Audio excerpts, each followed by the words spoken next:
Hello, everyone, and welcome to another edition of Mormon Stories Podcast. I'm your host, John DeLynn. It's February 26th, 2026, and we have back on Mormon Stories one of the coolest guests we've ever had on Mormon Stories. Today, we have back on Mormon Stories the Dr. Bart Ehrman, professor of, the Bible. And Bart has a brand new book that's coming out in March called Love Thy Stranger: How the Teachings of Jesus Transformed the Moral Conscience of the West. And you can get this book on Amazon. You can pre-order it. We're going to be talking about this book possibly throughout, but definitely at the end. For those who don't know, I wanted to reintroduce Bart to our audience because we did interview Bart several years ago on Mormon Stories Podcast. But Bart Ehrman is a distinguished professor of religious studies, or we can say was, or probably still is, a distinguished professor of religious studies at the University of North Carolina at Chapel Hill. I say was because he, I think December 31st, 2025 was his last day. We can have him talk about that. Bart Ehrman is the author of 6 New York Times bestsellers, including Misquoting Jesus, How Jesus Became God, and The Triumph of Christianity. His books have been translated into 27 languages with more than 2 million copies sold. Bart Ehrman, congratulations on your retirement from UNC Chapel Hill. Welcome back to Mormon Stories. And you also have a YouTube channel and a podcast. Is that right? Yeah, I do. It's named after that book, Misquoting Jesus. And so it's a weekly podcast and plus other things on my YouTube channel. Yep. Right. Can't compete with Mormon Stories, but we do our best. Well, I think you're doing just fine. In fact, you're doing so well that I thought the shtick for today's episode would be Bible scholar meets Mormons. In other words, obviously I'm Mormon, but I've got 2 avid listeners and or co-hosts who are big Bart Ehrman fans. So Colby, why don't you tell Bart who you are and why you wanted to be on this episode, or why I chose you or asked you to be on this episode? Yeah, absolutely. So Bart, I am a practicing attorney that lives in Boise, Idaho. John has me on as a guest from time to time, or a guest host from time to time, to talk about Mormonism's truth claims. I'm interested because I absolutely love your podcast. I listen to it basically every single week and have loved your work and your books. And I really, really loved your last lecture. I thought it was really touching. I have also taught law as an adjunct professor for the last 7 years. And I think your passion as a professor really comes through in that last lecture. So thank you for everything you've done. Well, thanks. I really appreciate it, Colby.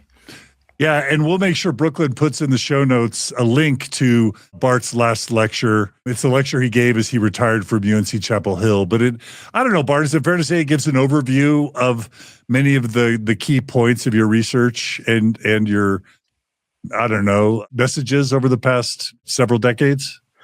Yeah, I'd say so. I mean, I try, look, it was a lecture, 50 minutes, but I did try to emphasize what I thought was kind of at the core of what biblical scholarship is really all about. And so I think I called it like the most significant discovery in the history of biblical scholarship. That's a bit grandiose, but I didn't make it. So I'm just talking about it. Well, it's a must watch, and there's already 176,000 views, which is far too little, but it's also very impressive. Really quickly, Coy, tell Bart who you are and why you wanted to be on this episode. Yeah, I'm a practicing physician and a big fan of yours, and going through a faith deconstruction, reconstruction, probably 8 years ago. You were one of the first people I jumped into most of your debates on YouTube, and then reading, as many books as I can find. Really instrumental in forming a better understanding of, Bible history, New Testament, and my view of who Jesus was. And I've been a big fan ever since, and I loved your last lecture there as well. Oh, well, thanks, Coy. I appreciate it. All right, Bart. Well, even though we're going to be covering some of the same ground we covered when you were on Mormon Stories several years ago, there's a whole new generation of viewers and listeners who I want to introduce to you and to get them to buy your book. And to do that, I want to go back and have you begin by telling us a bit about your origin story, the fact that you were an evangelical Christian before you weren't, and tell us a bit about your faith transition. What got you into Bible scholarship? And then we'll go from there, if that's okay. And also, any preambles or throat clearing you want to begin with, take it away, Bart Ehrman. Thanks. Yeah, well, no, I've had a very interesting journey, at least from where I sit. I was raised in a Christian household. I was raised Episcopalian. We were a fairly religious family, but we weren't, conservative evangelical or anything like that. When I was 15 in high school, I had a born again experience through in a group that was in the high school, a Christian group, and I committed my life to Christ as my Lord and Savior, and I became a very committed evangelical. After high school, I went to Moody Bible Institute, which is a fundamentalist Bible college. And I was very gung-ho into learning about the Bible and about how to evangelize people and how to be a faithful Christian. And my entire understanding of the Bible and of Christianity came out of that fundamentalist background. When I graduated from Moody, I went to Wheaton College, which is an evangelical liberal arts school, where I started actually broadening my horizons a bit. I was taking classes in cultural history and in philosophy and in art history and geology and things. So I started broadening my view of the world.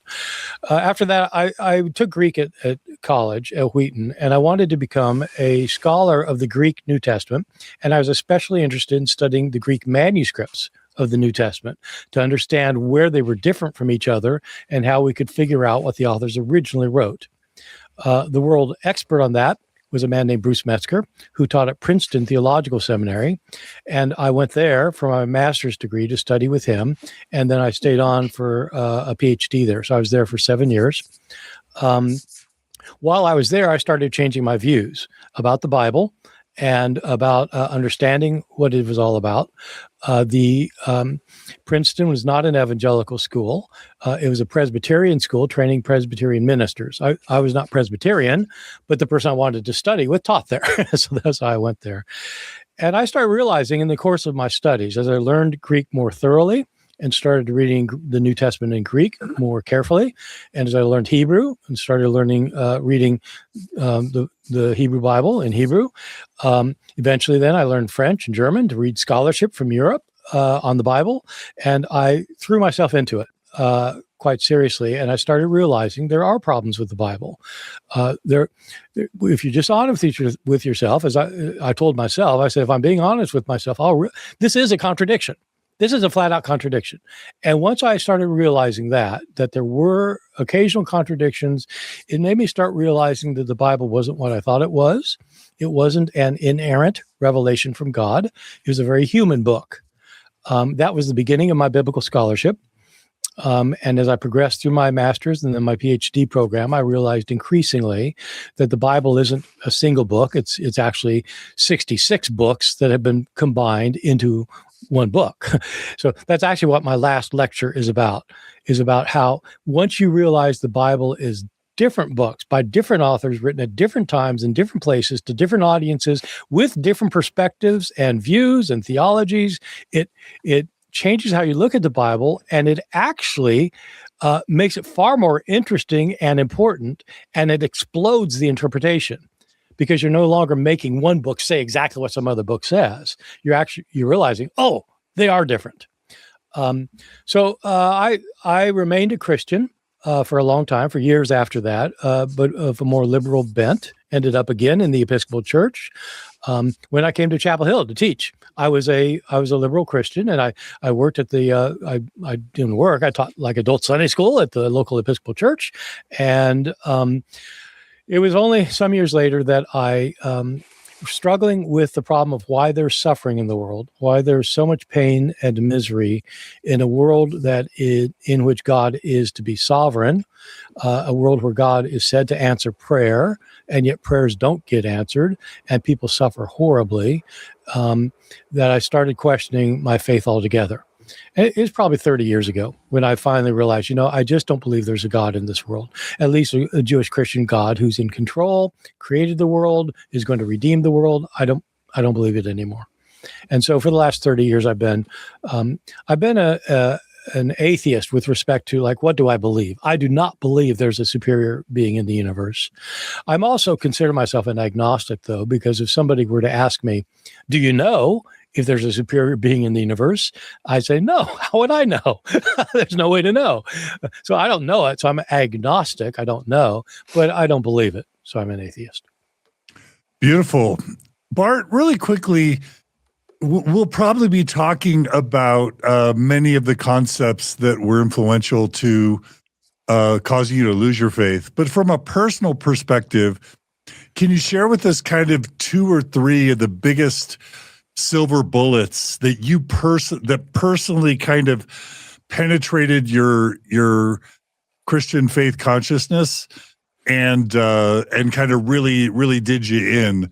What were 2 or 3 of the biggest examples or topics or passages, or concepts that really hit you personally, if that makes sense?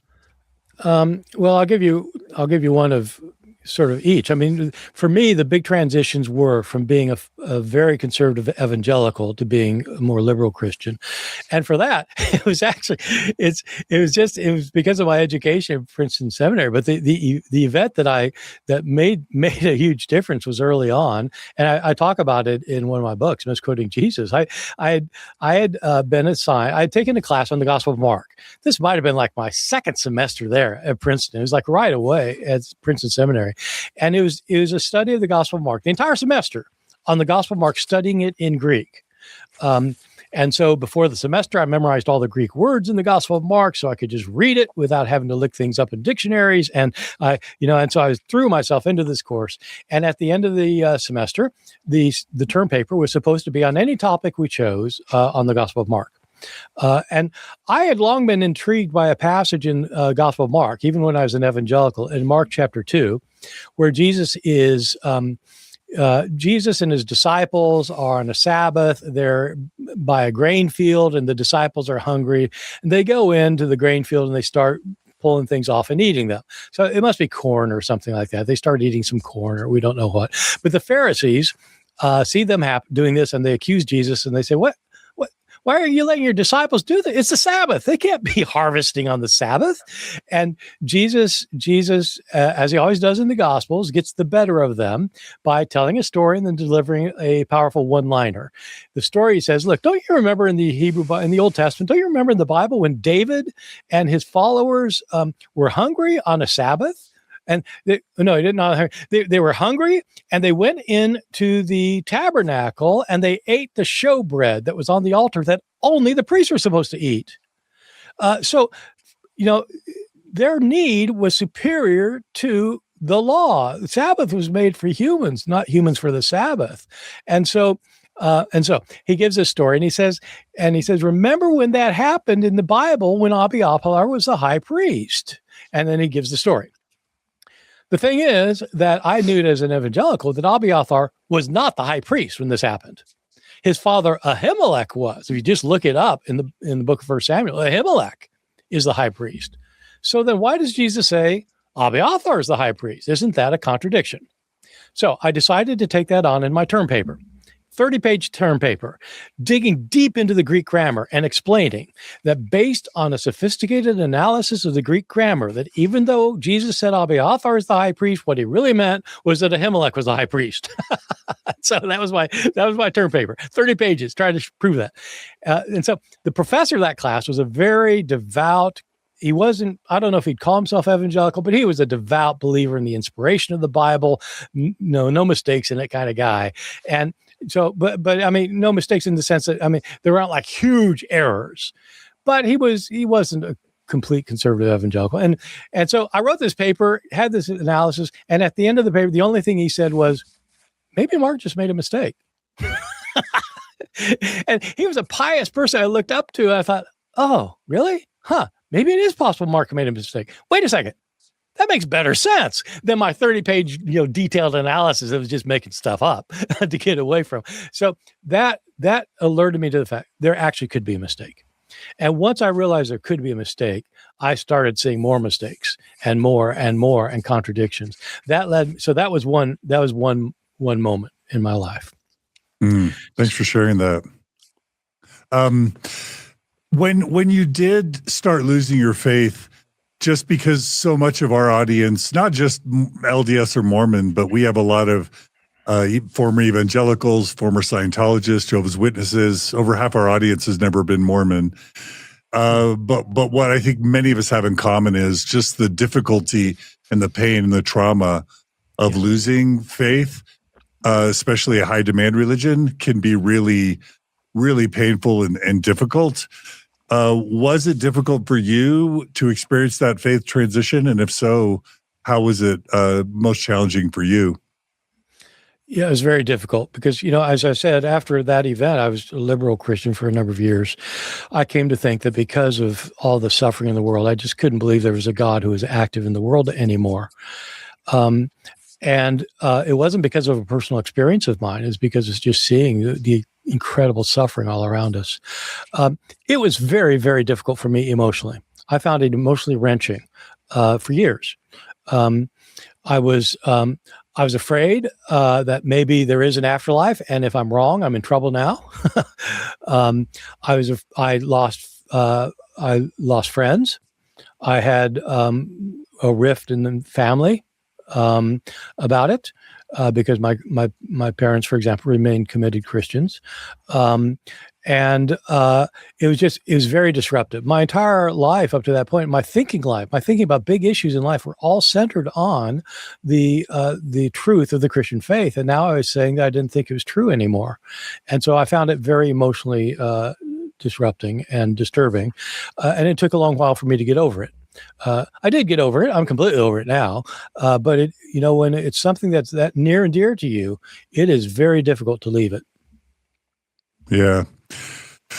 Beautiful. Well, let's go ahead really quickly and jump in. Just start really broadly, if that's okay. Colby, you had a question around the value of religion, just broadly speaking. Do you want to go ahead and ask that of Bart?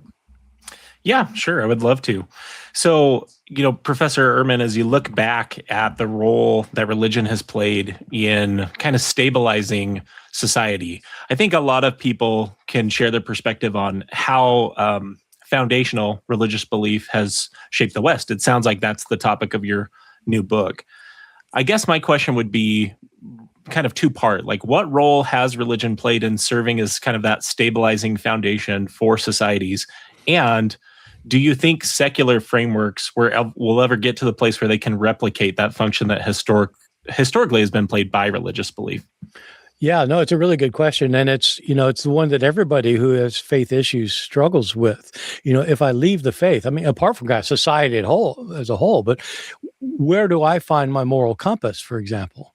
How do I know how to behave now? Because I don't have a God telling me how to behave. And do you lose the moral compass then? And what and your basic thinking about like life and meaning and what's the purpose and is there any purpose? And all of those things are centered in your religion. And so, in my book, what I do in this book, Love Thy Stranger, is I try to argue that a very, very important element of what we think about as what it means to be a moral person, what it means to do the right thing and to be the right kind of person, comes to us directly from the teachings of Jesus and not from how we are formed in our, by our ancient DNA, and not by the world into which Jesus was born. There were Greek and Roman moral philosophers, who were very intent on explaining how ethics should work and how people should behave. And some of them were brilliant and they had really fantastic insights, but Jesus had a different approach to things. And in one key respect, my theme of my book is that Jesus thought that what really mattered wasn't if somebody was close to you. You don't just help people who are close to you. You don't love your neighbor in the sense of just your family and your friends and your close community. You love anybody in need. Anybody who's in need, even if they're an enemy, you help them.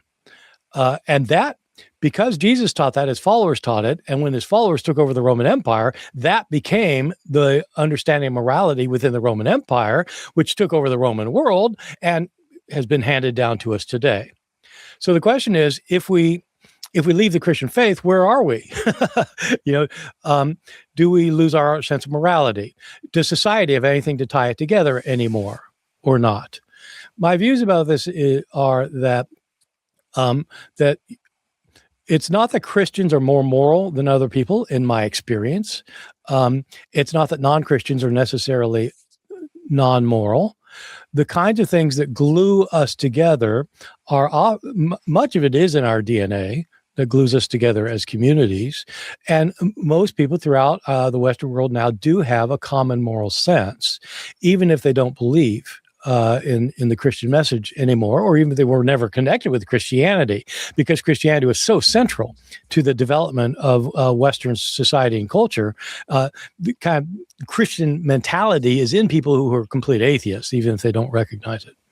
So I'm sure I'm answering your question very well, but I do think that the kinds of things we get out of Christianity could, in theory, happen outside of Christianity.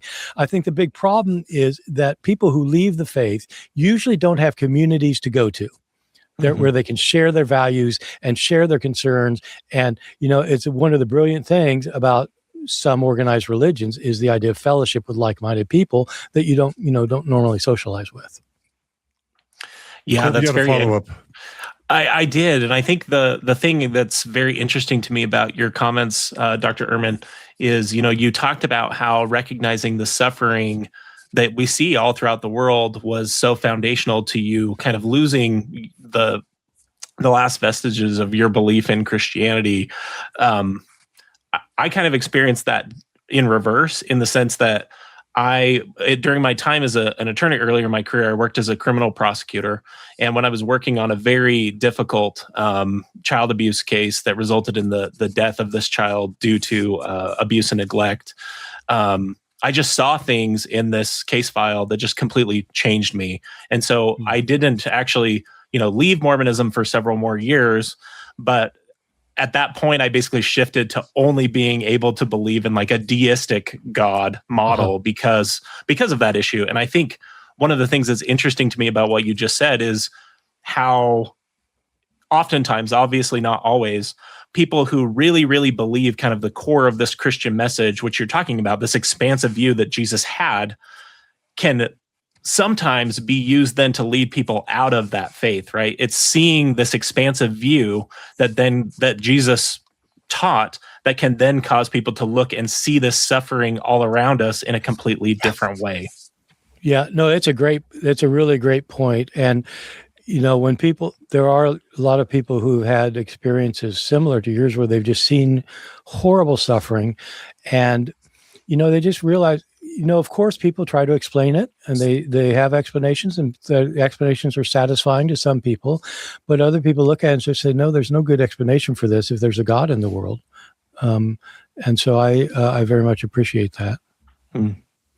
Let me ask you really quick, Bart, when somebody feels burned and rejected by their religion or by their faith, oftentimes, or they've been traumatized or hurt by it, they end up feeling like, their religion is evil, their church is evil, religion itself is evil, and that humankind might have been better off if there was never religion to begin with, but certainly today would be better off if there was no religion.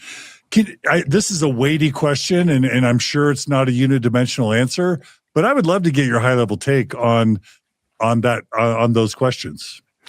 Well, you're absolutely right, and it's I don't have a lot of contact with Mormons in that situation. I have some, but I've had a lot of contact with evangelical Protestants in that situation.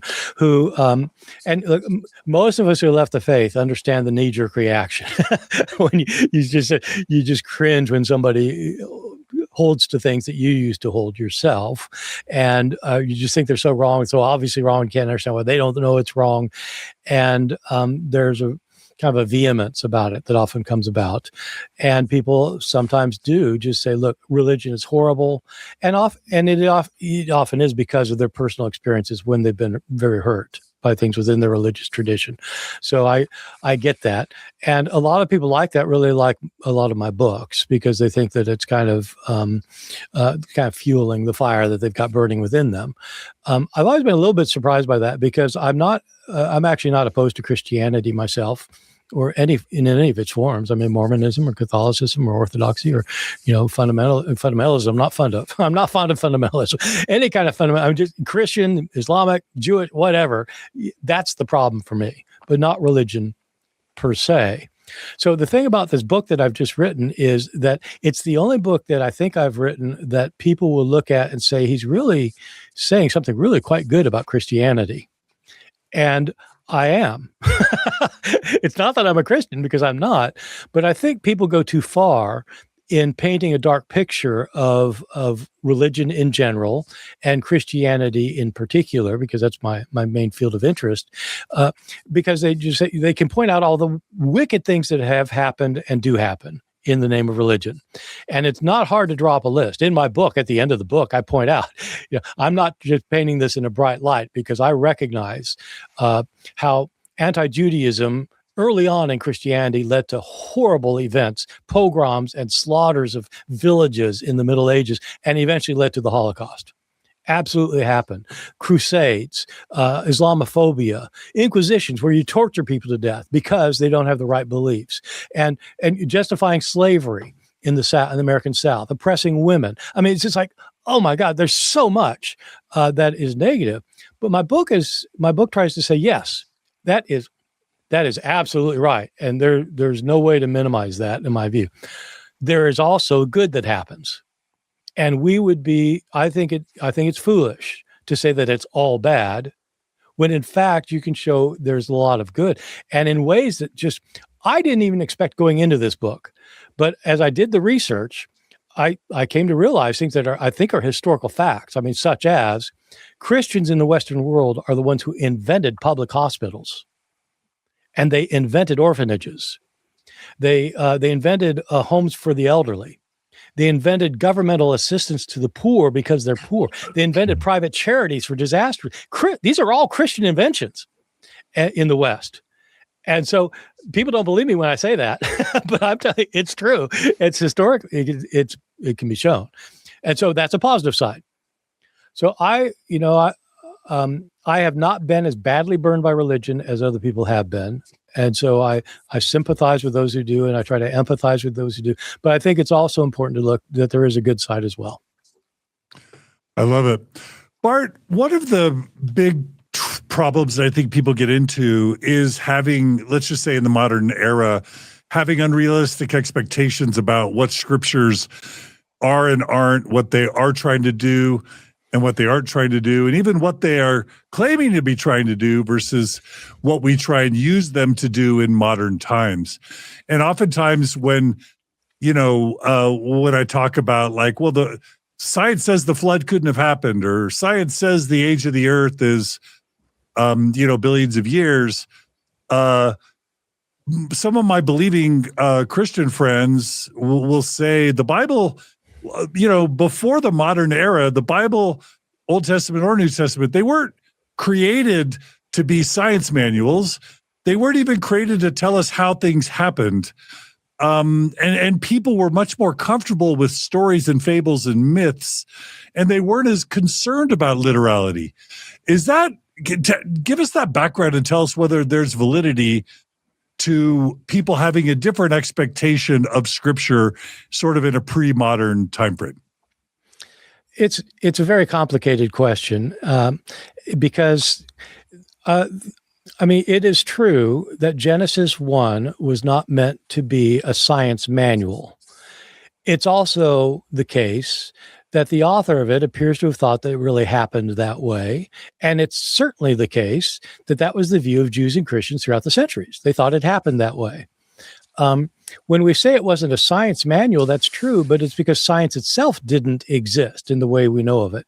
I mean, the way we know of what we think of as science today is a product of the Enlightenment. And you can make a very strong case that Isaac Newton, who, by the way, was a very devout Christian, although he was considered a heretic by some, but he was a believing Christian. The way science got started is when Isaac Newton had the bright idea that a scientific experiment, the result of an experiment, did not have to make sense. Philosophically or religiously or in terms of common sense, that the scientific experiment the result is what the result is. And once you admit that, you start getting modern science. That did not exist before the days of Isaac Newton. And so to say that it's not a, that it's not a science manual is true, but it's because they didn't have science. But it's also true that they did think it really happened that way. And I think some people want to kind of soften the impact of science. I mean, obviously the 19th century was huge for the development of Western religion, both because,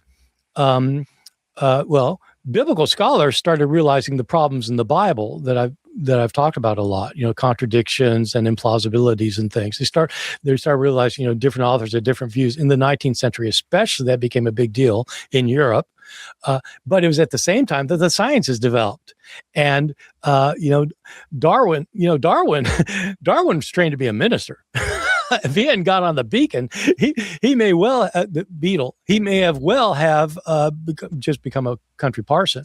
But once you get Darwin writing The Origin of the Species, and you get geologists realizing the Earth cannot be 6,000 years old. It is. They thought it's much older than that. They didn't realize that it was 4.5 billion, which is the current thinking. But they thought it was much older. Once you have that combination of the sciences and this kind of scholarship on the Bible combining, it led to big problems for religion. And I think it's a mistake to say, well, back then, they didn't really believe these things. They knew it was all myth. No, they knew it was stories, and they appreciated the stories, and they weren't really interested in the science because science didn't exist. But they did think that's how it happened. So, got it. That makes sense. Okay, so really quickly, if somebody, I loved what you talked about in your last lecture about just the first 2 chapters of Genesis, really illustrating the point that we just fundamentally misunderstand what the Bible is and how it was put together, and that oftentimes there's multiple stories of the same event. I think, can you just review with our viewers and listeners as a teaser what most of them probably haven't even thought of about the creation story itself appearing twice within 2 chapters? I know. It's the sort of thing, biblical scholarship's like this, where like there's something that a biblical scholar will tell you, and you look at it and you say, yeah, well, that's obvious. Why didn't I see that? It's like, I read the Bible for 50 years. I never saw that before. And it's like right there in front of your eyes. But until somebody points it out to you, you don't realize it. And so with the creation account in Genesis, you get 2 accounts in Genesis chapters 1 and 2. And it's a very simple exercise. I give it to my students when I'm teaching the Hebrew Bible. I say, okay, here's your assignment. And I don't tell them in advance what to expect. Go through the creation account in Genesis chapter 1 and list everything that happens in the right sequence, okay? So first God says, let there be light, so that there was light. Then he made a firmament. And then he separated made the land, the hard land, the land. And then he made the plants. They make sand, and it does it all in 6 days. And then on the 7th day he rests. I say, okay, so make a list of what happens in the creation story. Then go to chapter 2, verse 4, and make a list of what happens in that story. What is created when, and then compare your lists. What's similar between the lists and what is different? And are there irreconcilable differences? So I just give them the assignment. I don't tell them what the answer is going to be. They do it and they come back and say, oh my God, I had no idea. Yeah, you had no idea because nobody reads it that way. But, which is are human beings the last thing that God creates on day 6, or is Adam the first thing God creates? Are humans created before the plants and the animals, as in Genesis 2, or after the plants and the animals, as in Genesis 1? And so, is woman created at the same time or a different time? And so you get all of these differences, and then they start noticing there are other problems, like just in the Genesis 1 story, the sun, moon, and stars are created on day 4. That's after the plants have been around. You have plants created and then the sun. Well, what happened to photosynthesis here? I mean, how do you have plants without a sun? And not only that, but the sun, moon, and stars are created on day 4. What's created on day 1? Light. Where's the light coming from? There's no sun, moon, or stars.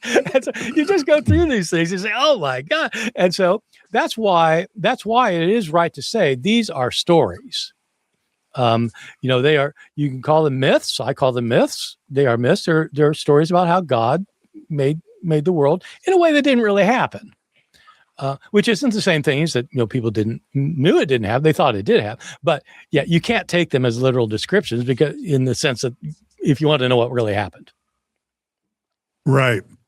And so just really quickly, how I don't know how we want to refer to it, if the Old Testament's an okay way to refer to it, but why in the world, tell us how the Old Testament, just at a high level, was assembled, and why in the world would Genesis have two accounts of the same event within two chapters as an example of how we should think about what the Old Testament is versus what the Old Testament isn't? Does that make sense? It does, yes.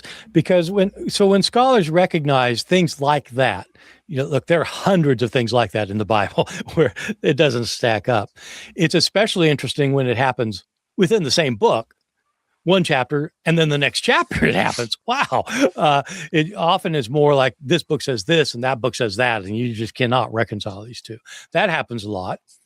The Genesis 1 and 2 thing, scholars in the 19th century recognized that they not only do they have different orders of creation, different stories about how the creation worked, these two accounts, Genesis 1 and 2, use a different name for God. And they have a different writing style. And they started going through things and started realizing these are really different from each other in lots of different ways. In Genesis 1, you have God who's the kind of this transcendent power who's, let there be light. Boom, there's light. But when you get to Genesis 2 and then Genesis chapter 3, God is anthropomorphized. In chapter 3 goes along pretty well with chapter 2. Chapter 3 is the Garden of Eden, where God is walking through the garden in the cool of the evening, wondering where Adam went. It's like, it seems to be very different. So what scholars ended up realizing and then demonstrating is that the book of Genesis, along with Exodus, Leviticus, Numbers, and Deuteronomy, is comprised of different sources. That somebody at some point had a story that you have now in Genesis 1 and a different story by a different author written at a different time with a different view that's now in chapter 2, and put them together so you have the two of them together. When you put the two of them together, people don't notice, generally, that they're very different. If you had them separated, they'd say, yeah, they ain't the same. So scholars realized that the Pentateuch, the Torah, the first 5 books of the Hebrew Bible, were made up of sources. The traditional view is that there are 4 sources behind it, and that you can separate out the different stories from this source or that source. So you have that, but then you also have an even bigger problem that once you get past sources within a book, one book doesn't agree with another book. And one author has a different view of another author. And that becomes especially intense when you get to the New Testament and you start realizing, wait a second, Paul doesn't seem to have the same views of salvation that Jesus had. What? Okay. And it goes deeper. Like, I think people want to believe that like some committee got together hundreds of years, before Jesus, or even thousands of years before Jesus, and these Jewish rabbis or whatever, and they're like, okay, which scrolls are we going to incorporate into this book, and let's make a bound book. Like, help us understand why, how or why the Old Testament shouldn't be thought of in the modern context. A book is sort of a technology, right? It's something that doesn't appear until much later. Right. Correct? So, well, it appears, but not like we think of. So the problem with thinking of, say, the Old Testament, in the English Old Testament, there are 39 books. And when you can buy an entire Bible with the New Testament as well. You can buy just an Old Testament that has the 39 books. These 39 books are between 2 covers. And so you naturally think it's one book. It's a book. And, you might have 39 parts to it, but it's one book. But that if it's one book, that changes how you think about it. Because when you pick up a book, I've got all these books behind me. You pick up a book, chapter 1 is not going to be like radically different from chapter 5 in sense of like contradicting it and different perspective. Like it's the same book. But the Old Testament is not a single book by a single author. It's more like an anthology that it was collected together much later. These books were all written individually, so that like the Book of Amos had no connection with the Book of Daniel to begin with. Whoever wrote Amos, and that was circulating as a book. Whoever wrote Daniel, centuries later, wrote Daniel, that was circulating as a book. Later, people compiled them together into a book. But the fact it's now compiled doesn't mean it was written that way. They were all written as individual books. And so the payoff of that is, if you really want to understand each book, you have to understand what it is saying and not assume it's saying the same thing as some other book.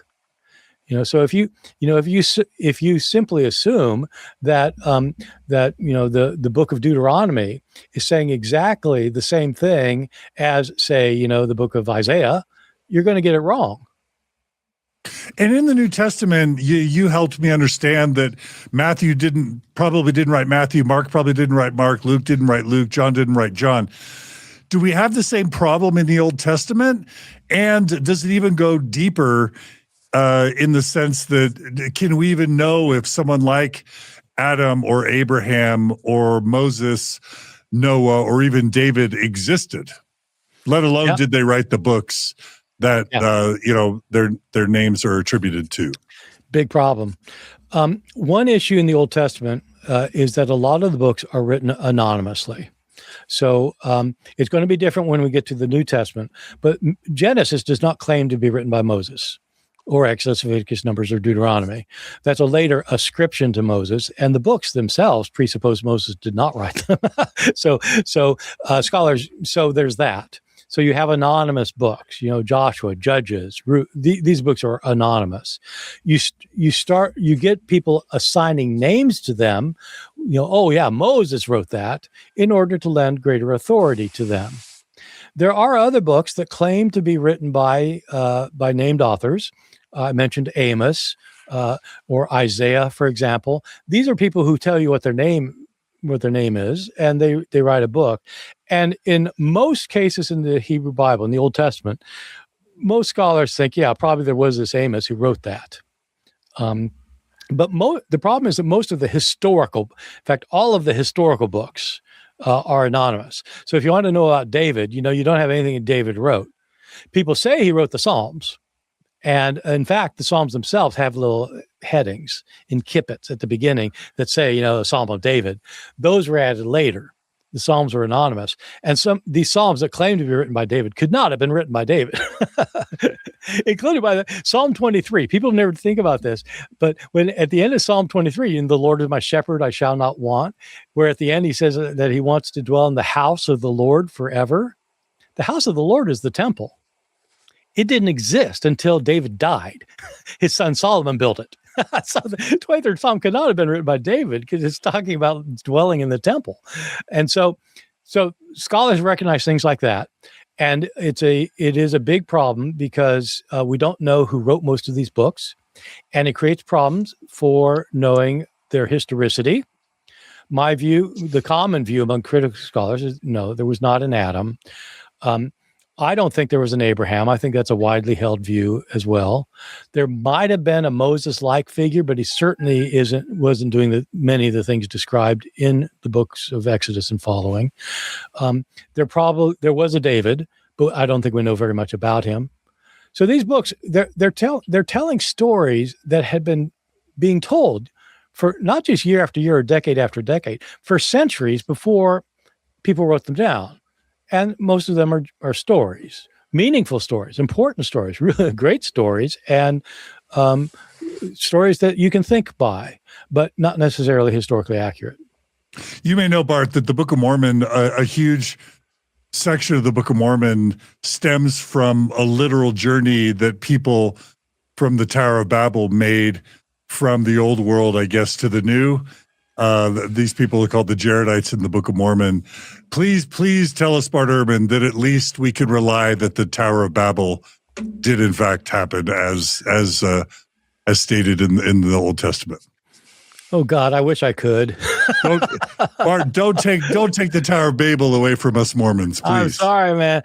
So look, Genesis 11. So it's in Genesis 11. The first 11 chapters of Genesis by critical scholars is called the primeval history, which means it's the events that happen before kind of real history starts kicking in. In biblical scholarship, real history kicks in starting in Genesis 12 with the calling of Abraham. And that's assuming Abraham really existed, which I doubt too. But so the Tower of Babel is it's the last tale of the primeval history. These people want to build a tower because they want to get up to heaven. It doesn't actually say why they want to get there, but one of the constant themes throughout Genesis chapter 1 through 11 is that the problem with the human race is that they're trying to be like God. They're trying to, and so the problem in the Garden of Eden is that Adam and Eve eat from the tree of the knowledge of good and evil, because then they can be like God. And God doesn't want people to be like him. They're mortals. And so they build so after the flood, these people around the world decide to come together. They all speak the same language. They build this tower. This is a replica of what's happening in Babylon, where they build these ziggurats or whatever they're called, these large tower things. And so the story is built on that idea, making a myth out of that. But then God decides that he has to stop them from getting up to him, because they'd be more like God then. And so he confuses their languages, and that's why it's called Babel, because they're babbling now, because they can't communicate, so they can't build the tower. Yeah, no, that did not happen. It's a myth in Genesis 11 to explain why it is you have different peoples and different languages around the world. And because so much of modern Christianity is rooted in the Old Testament, specifically sort of anti-LGBT kind of teachings, but we also have kind of this warlike Jehovah God that's even willing to engage potentially in genocide in the Old Testament. How do you help those who want to believe in the Bible and even in Christianity in an ethical way? How do you help them make sense of a genocidal, homophobic, brutal Old Testament God? Well, it really helps if you accept the claims of biblical scholars that the Bible is not a single book, and that different books have different perspectives. And what that means is if you have perspectives that don't agree with each other, then you have to choose which ones you're going to accept. Everybody does that, by the way. Even the most hardcore fundamentalist Christian chooses which verses to go with. They'll say they don't.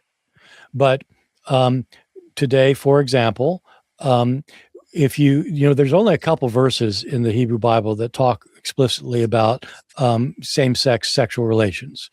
I hesitate to call that homosexuality, because the concept of sexuality is a modern concept that you don't have before Freud. I mean, you certainly have the idea that men sometimes want to have sex with men and women with women, and not only want to, but do. I mean, and the Old Testament does condemn men having sex with men in a couple places.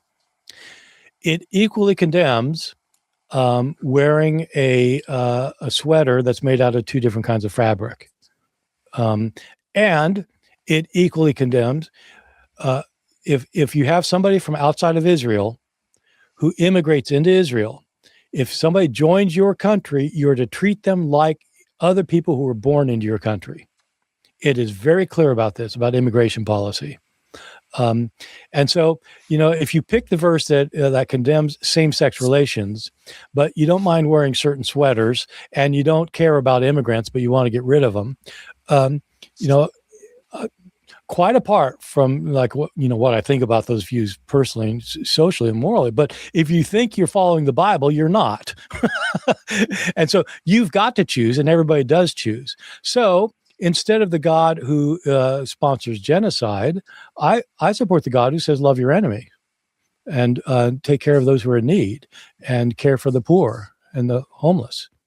So I guess people choose different parts, but once you realize the Bible is different like that, it frees you up to recognize that some parts of it are problematic in the modern world. Colby? So on that question of historicity, Professor Ehrman, I think thinking about the biblical texts as being a collection, really a library, I think I completely agree with everything you just said. And I think for me, it kind of prompts this question, and you may be familiar with this, maybe you're not, but, the Book of Mormon, which is, purportedly an ancient record that Joseph Smith translated from that dates back to about 600 BC to 400 AD. So kind of runs parallel to both the Old and New Testaments in the Americas. One of the claims in the Book of Mormon is that there was this collection of brass plates. I've often compared this to like a proto Old Testament. So it kind of is built on this idea that there was a collection of the first 5 books of the Old Testament all the way up until Jeremiah. Can you maybe just speak to how the comments you just had about viewing these as, different books that probably weren't ever collected in that form, at least in that day and age? Do I have that right from a historical perspective? And it's around 600 BC, and it definitely has the writings of Isaiah in it. And allegedly, this Jerusalem family takes these brass plates that it contains Isaiah and brings them to the United States around 600 BC or to the Americas. So, they're always envisioned as like plates with like little hoops or loops, and the plates are kind of like a book and the loops are the bindings for the book. So tell us the probability please, Bart Ehrman, please tell us that brass plates like that existed around 600 BC in Jerusalem, containing what had been written so far in what we now know as the Old Testament. Once more, I wish I could. So the big problems from a point of view of just straight up biblical scholarship is that parts of the Pentateuch and possibly all of the Pentateuch was post-exilic. Post-exilic refers to the fact that the Babylon destroyed the nation of Judah and Jerusalem in the 6th century, and the books that were and parts of the Pentateuch were written after that. Parts of Isaiah were definitely written after that. It's pretty easy to demonstrate that parts of Isaiah were written during the Babylonian exile, and parts of it were written after the people had come back into Jerusalem from the Babylonian exile. There are scholars who think that parts of the Pentateuch probably go into the 5th century or so. And Isaiah, the final part of Isaiah, certainly is after there's been, back in the land after the exile.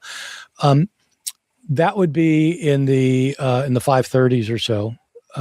So I guess technically, if they think like 6th century, I suppose, but nobody there's I don't think there's anybody among the critical scholars, people who. Most of these critical scholars of the Hebrew Bible are either Jewish or Christian, but they aren't necessarily. But all the critical scholars agree that these books were not formulated into like a canon at that time. It was much later. Okay, and this idea of Deutero-Isaiah or 3rd or 4th Isaiah, Isaiah, I just want to confirm that the what we now have in the King James Version of the Bible as Isaiah. Can you confirm that it was written by multiple authors over multiple years or even decades or centuries, and that the latter parts of Isaiah would have been written after 600 BC,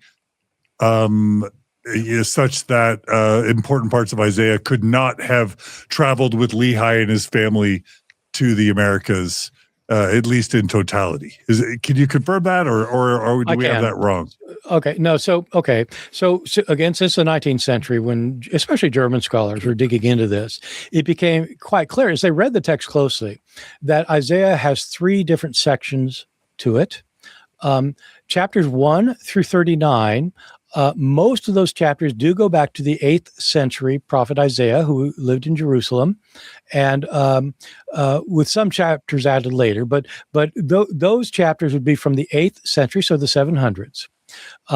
In those chapters, Isaiah is anticipating that the Assyrians are going to invade the north, the land of Israel, and destroy the northern part of Israel. That happened in 722. It actually did happen. And so Isaiah's written before that, or at least he claims to be writing before that.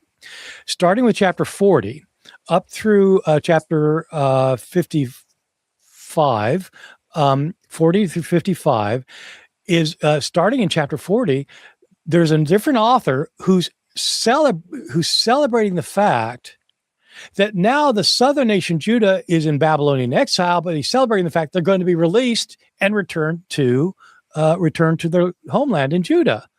That means that it's happening after the Babylonian destruction of Judah in the year 586 and somewhat before the year 539 when they were allowed to return. So it's later in the 6th century, those chapters of Isaiah. The final chapters of Isaiah, 56 through 66, were written after the people had come back from the land from Babylonian exile. You just read these texts and it's clear that's what's going on. The problem is they're in one book, so you assume the book is all by the same author at the same time, but it's not. And so there's no way that the bulk of this book could have been written by the year 600. Okay, that's super helpful. All right, well, let's move to the New Testament if that's okay. And let's begin with maybe what I think some of my friends would say is the most important question. What is the scholarly consensus and what is your opinion about whether Jesus, number one, someone named Jesus existed that we could at least loosely tie to the teachings of the New Testament, but maybe even the character that is depicted in the New Testament is based on someone who actually lived. Did a human named Jesus exist who did anything like what we think he did as Christians? Yeah, well, it depends what you think he did. He certainly existed. So, there's a loud voice that is on mainly on the internet, but mythicists, group of people who insist there never was a Jesus. You won't find many critical scholars among the group, but they are a loud group. The evidence for the existence of Jesus is completely overwhelming. And so there was a man, Jesus, from Nazareth, who was a Jewish preacher who, like other Jews at the time, thought that the end of the world was coming soon, that God, it was his answer to suffering. I mean, he realized there's a lot of suffering in the world, but he thought that God was allowing it to happen for a time. The powers of evil were allowed to do their worst, and they were, but God was soon going to intervene and destroy them and bring back paradise to earth the way he had originally designed it. There's going to be paradise again. Jesus thought that was going to happen within his generation. That much seems look, it is about as certain as you can get about ancient history that Jesus existed. It's really pretty certain that he was a Jewish preacher in the 1st century who was crucified by Pontius Pilate. That's virtually certain. What he actually said and did, that's where the problem comes, because we have 4 Gospels. The Gospels are not written by contemporaries. They were written decades later by people living in different parts of the world who didn't speak Jesus' language, Aramaic.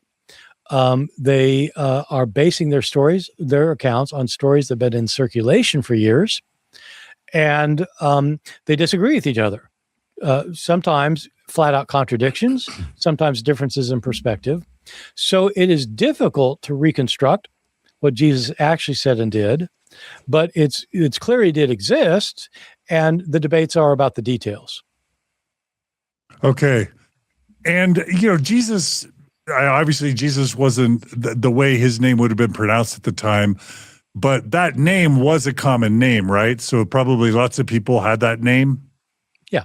His name, so his language was Aramaic. It's related to Hebrew.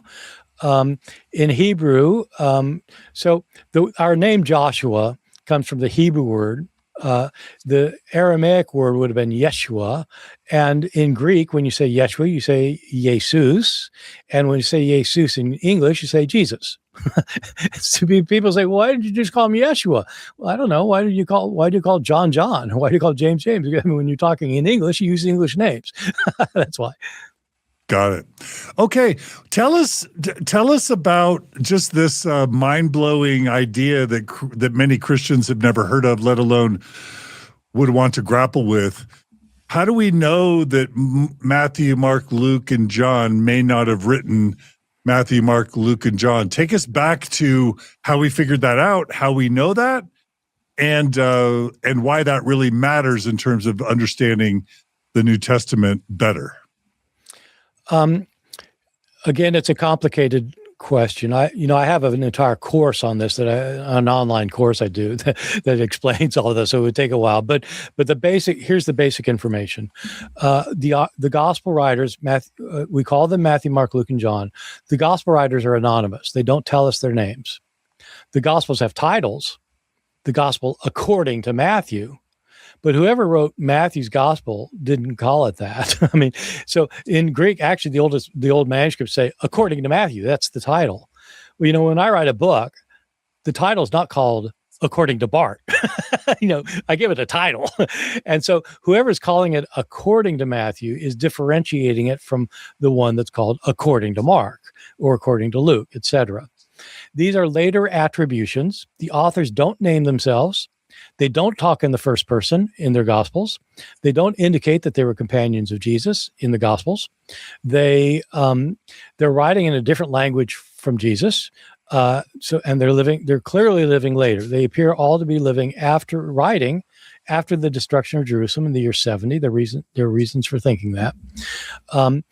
The first time we have these names definitely attached to these books. Matthew wrote this one, Mark this one, John, Luke, these ones.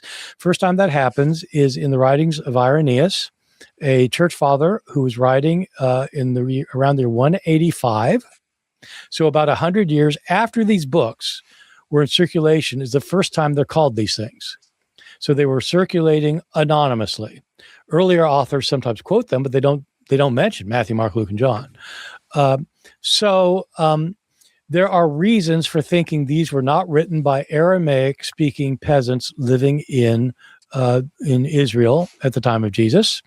They're not written in Aramaic. These authors don't appear to know Aramaic, and so there are good reasons for thinking they were written decades later in Greek by people who didn't know Jesus. So Matthew, Mark, Luke, and John were assigned to these books by later readers because they wanted you to know that these came from authorities.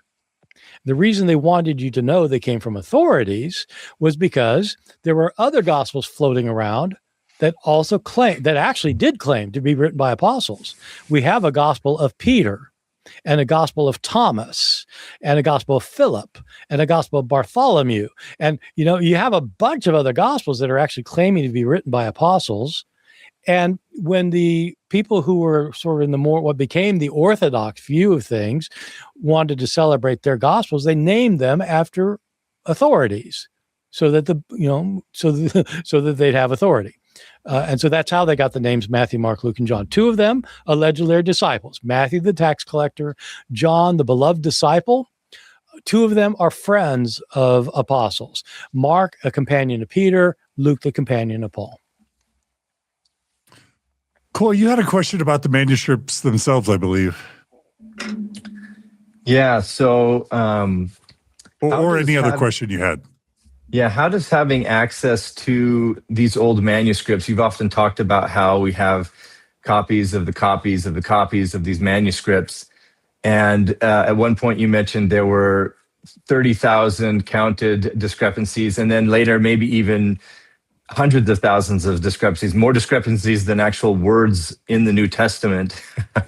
So how does having access to those manuscripts help us to understand these, who wrote what and how accurate we can understand what was actually said? You've addressed this a little bit already.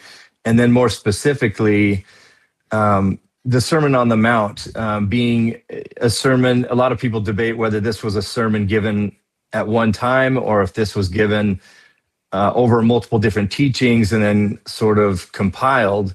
The Book of Mormon actually has its own mention of a Sermon on the Mount given when Jesus visited the people in America. After he died. After he died and then, went to visit them. So I guess, how likely is it that Jesus would give a Sermon on the Mount in one sermon in the old world and then give a similar sermon in the new world after his death? Bart, please don't take the Book of Mormon Sermon on the Mount away from us, Bart, please. Well, if you think it's likely Jesus came to America after his death, then why not? I mean, I think the problem is Jesus coming to America for those of us who are not in the Mormon tradition. So your question has a number of aspects to it. As with virtually every discipline, every academic discipline, it doesn't matter whether you're talking about anthropology or sociology or history or philosophy or chemistry, you've got specialization that happens. And in many times outsiders, the specialization seems kind of like, why don't you just kind of get your act together and just do one thing?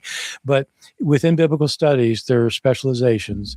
And your question actually deals with different specializations. So the question of the manuscripts is different from whether Jesus gave a Sermon on the Mount. Both of them are different from what you can say specifically about how accurate any particular gospel is. And so these are different questions that require different methodological approaches. The manuscripts. The only way you know what an ancient writing said is if you've got manuscript evidence for it. All ancient writings were copied by hand. We don't have original writings of any books of the New Testament. So that whoever wrote Matthew sat down over, days, weeks, and wrote out a gospel. We don't have that thing that he wrote, the actual thing he produced. He wrote it. People read it.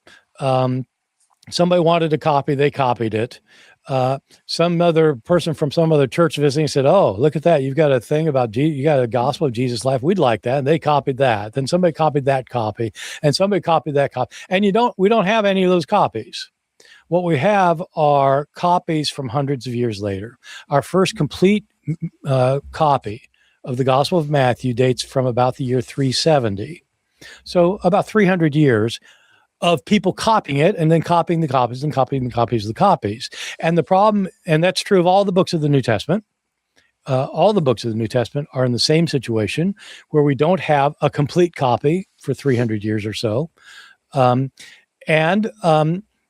should say that's not just that's just not a biblical thing. That's true of every book from the ancient world. It's just the way it was in the ancient world. And so that's how it is. The problem is we have so many copies of Matthew and the other books of the New Testament. We can compare them with each other, and there are differences among them, as you pointed out. There are hundreds of thousands of differences among the manuscripts where a verse will be worded one way in one manuscript, it'll be worded a different way in another manuscript. Most of these differences are completely insignificant. They don't matter for anything. If you had to count the most common difference, it's misspelled words. Who cares?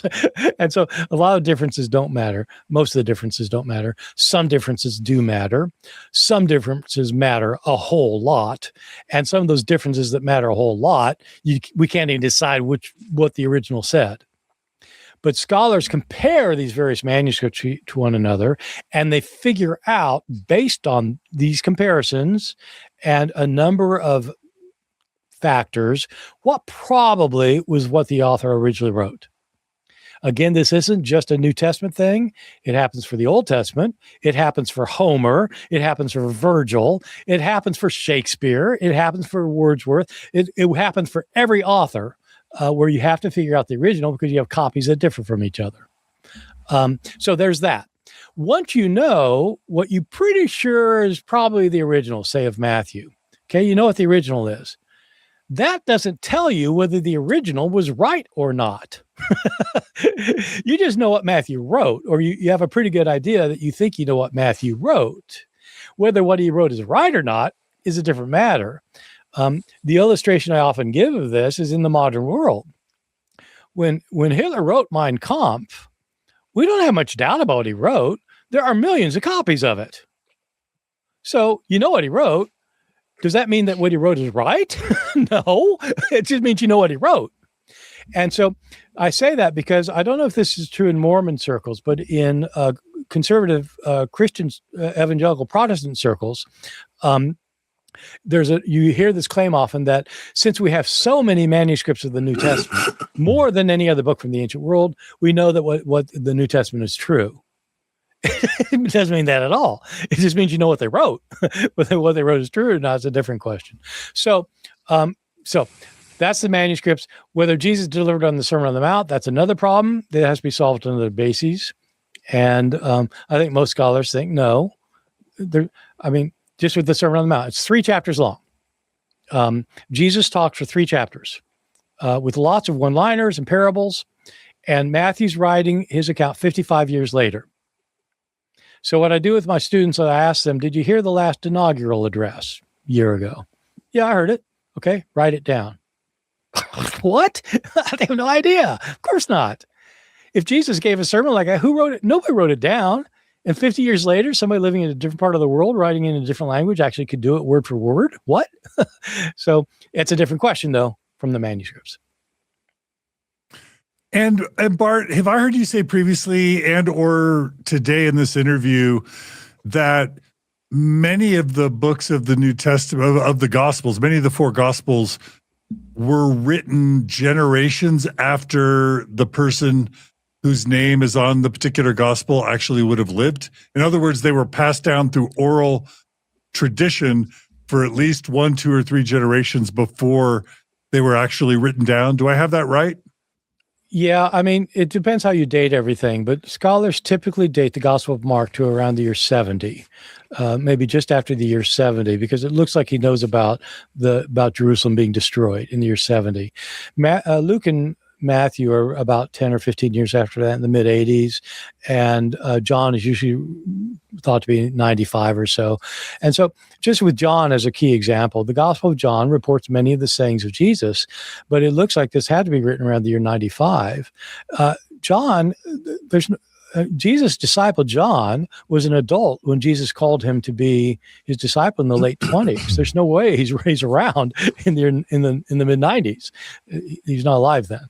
So these stories are written by these authors, and if there are earliest surviving gospels, there may have been earlier gospels. If so, we don't have them. The way people knew about Jesus was not by written gospels. Most people couldn't read anyway. People are telling stories about Jesus. That's how Christianity is spreading, by people telling stories.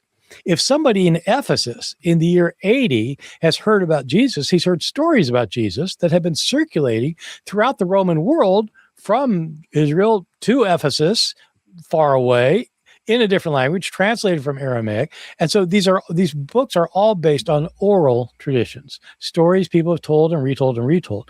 Not only do the manuscripts get changed by scribes, but before that, we all know what happens to oral stories when they're told from one person to the next. Man, they can change a lot.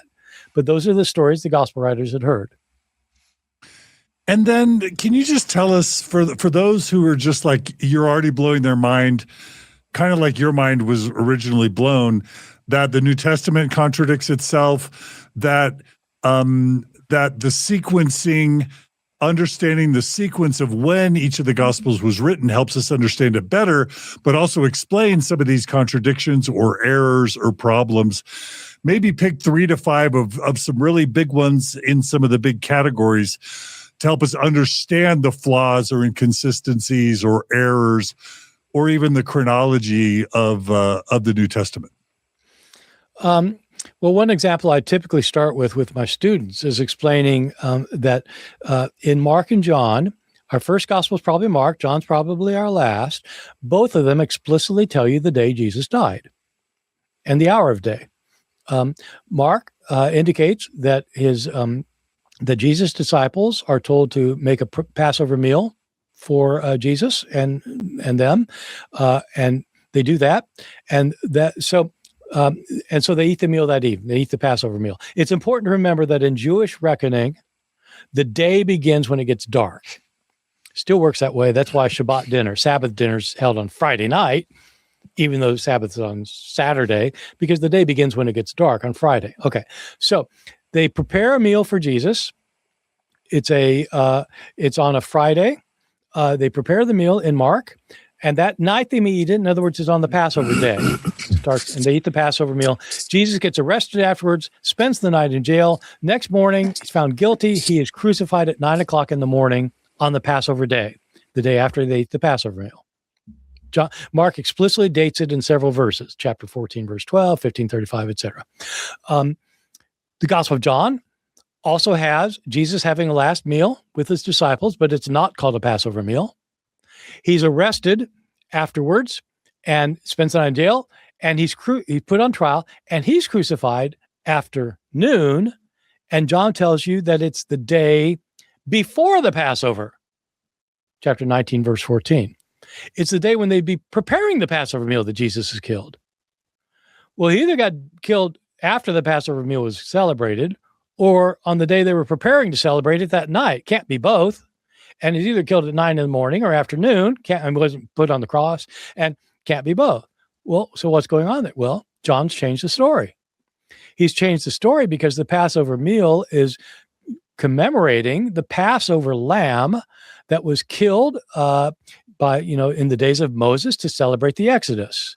Celebrated every year, eating a Passover meal. Okay. Well, John thinks that Jesus is the Passover lamb. John's the gospel, the only gospel, that calls Jesus the Lamb of God that takes away the sins of the world. So John has changed his story when Jesus dies, so that he dies when they're killing the lambs in the temple in preparation for the Passover, so that Jesus really is the Passover lamb. He's changed it. So he's changed a historical fact to make a theological point. You can do that kind of thing. You can find those kinds of differences throughout the Gospels. Sometimes it's even more obvious. I'll just give you one example of that. It may not seem like a big deal, but it's a flat out contradiction. In Mark's gospel, the first gospel, Jesus sends out his disciples to go spread the news of the kingdom of God.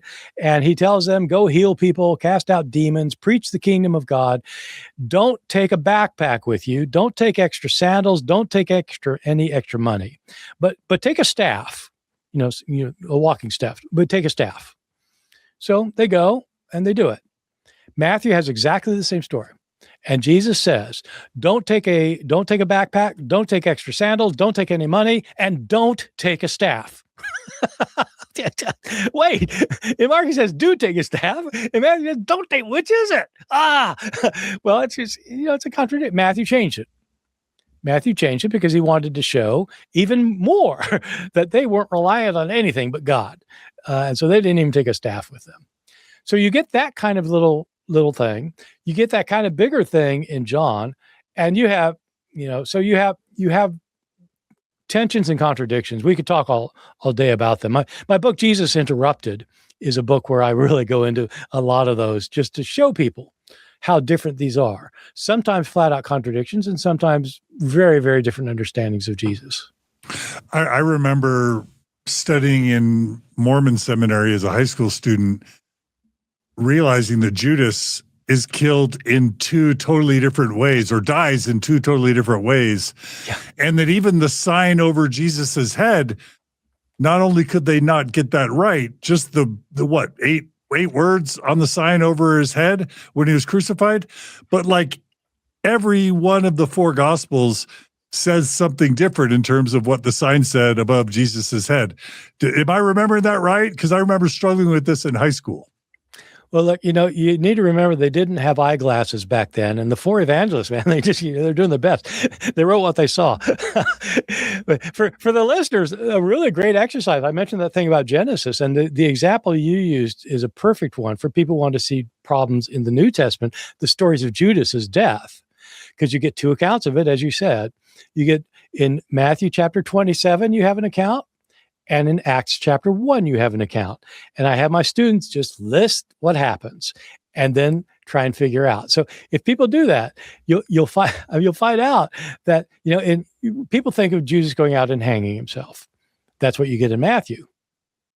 In the book of Acts, Judas does not hang himself. He falls headlong onto the ground and his intestines spill out over the earth.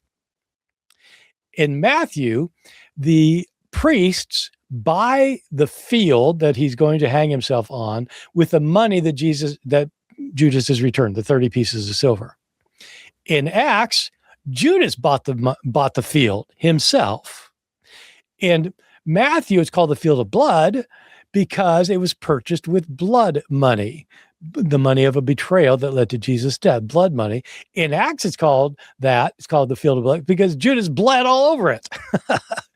So you can, people try to reconcile these two. You cannot reconcile these two, in my opinion. And so it's another great example. And would you say, and some would say, well, those are trivial examples. They all, he died. It doesn't matter how Judas died, he died. Or if the words on the sign above Jesus's, head on the cross say different things, they basically all say here is the King of the Jews or the supposed King of the Jews. Are there important doctrinal or theological differences? And maybe more importantly, does Jesus's role or power or divinity change? And some would argue, like the fish story, the fish gets bigger with each subsequent account. Right. Does any of that happen where actually the nature of Jesus changes over time? Well, the answer to both questions is yes. In my case, as with many other cases, what made me understand that there could be big differences, I could easily reconcile big differences when I was a conservative evangelical. For me, it was a little detail that did it. This thing about, was Abiathar the high priest or not? It's like it's like a chink in the armor. So once you get a lot of chinks in your armor, you start realizing there's something going on here. There are big differences of theology and big differences of the understanding of Jesus among the Gospels. Let me give you an example of each. Almost nearly every Christian that I've ever known says that Jesus died for your sins. This is the teaching of Matthew and Mark and John and Paul and virtually all the authors of the New Testament, that Jesus' death brought an atonement for sins. However you understand what an atonement is, Jesus' death puts you right with God somehow. And in most of these authors, it's because it's a sacrifice for sins. It's a substitution for your death. Christ died in your place for you. The Gospel of Luke does not have that idea. Luke's Gospel is usually almost always understood to have copied Mark for part of his stories, for some of his stories. Every place in Mark's Gospel that Mark indicates Jesus' death was an atonement for sins, that he sacrificed his life for others, Luke gets rid of that.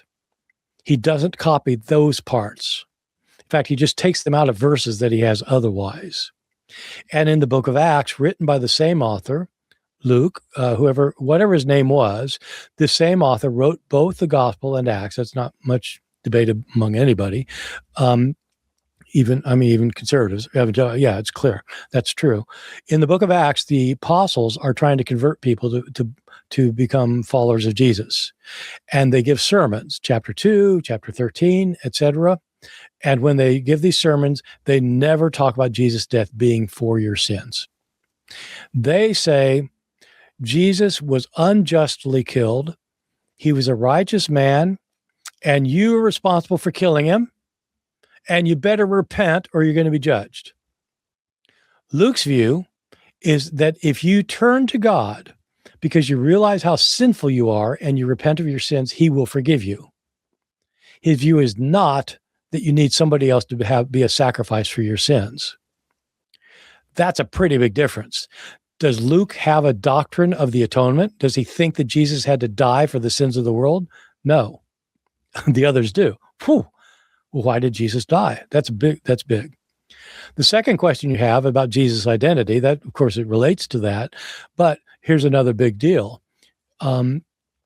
people naturally think that Jesus called himself and considered himself to be a divine being, that Jesus was God and he called himself God. And that's pretty much true for the Gospel of John. He never talks about himself as a divine being in Matthew, Mark, and Luke. What? Yeah.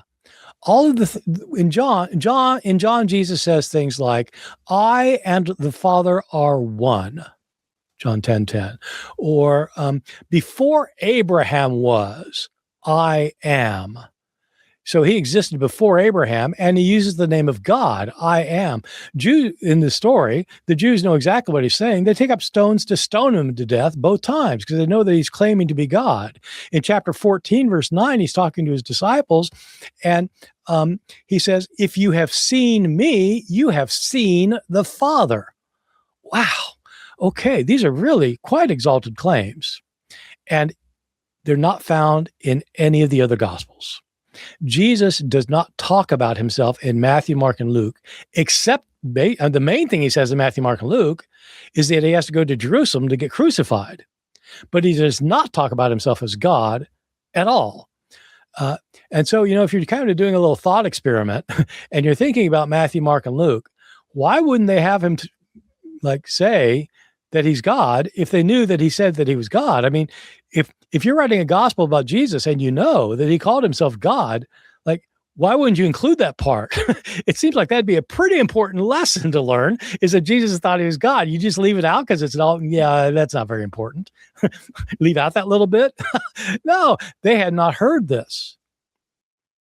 John is our last gospel. By the time John's written, people have increased their understanding of Jesus. It's elevated to become a more elevated understanding of Jesus. Now, Jesus was not just a human Messiah who fulfilled God's will by dying for the sins of the world. He's God. Whoa. But that's only John. Colby, you got a follow-up. I do. I have a question about John, or a development in John, Dr. Ehrman, that I learned from you.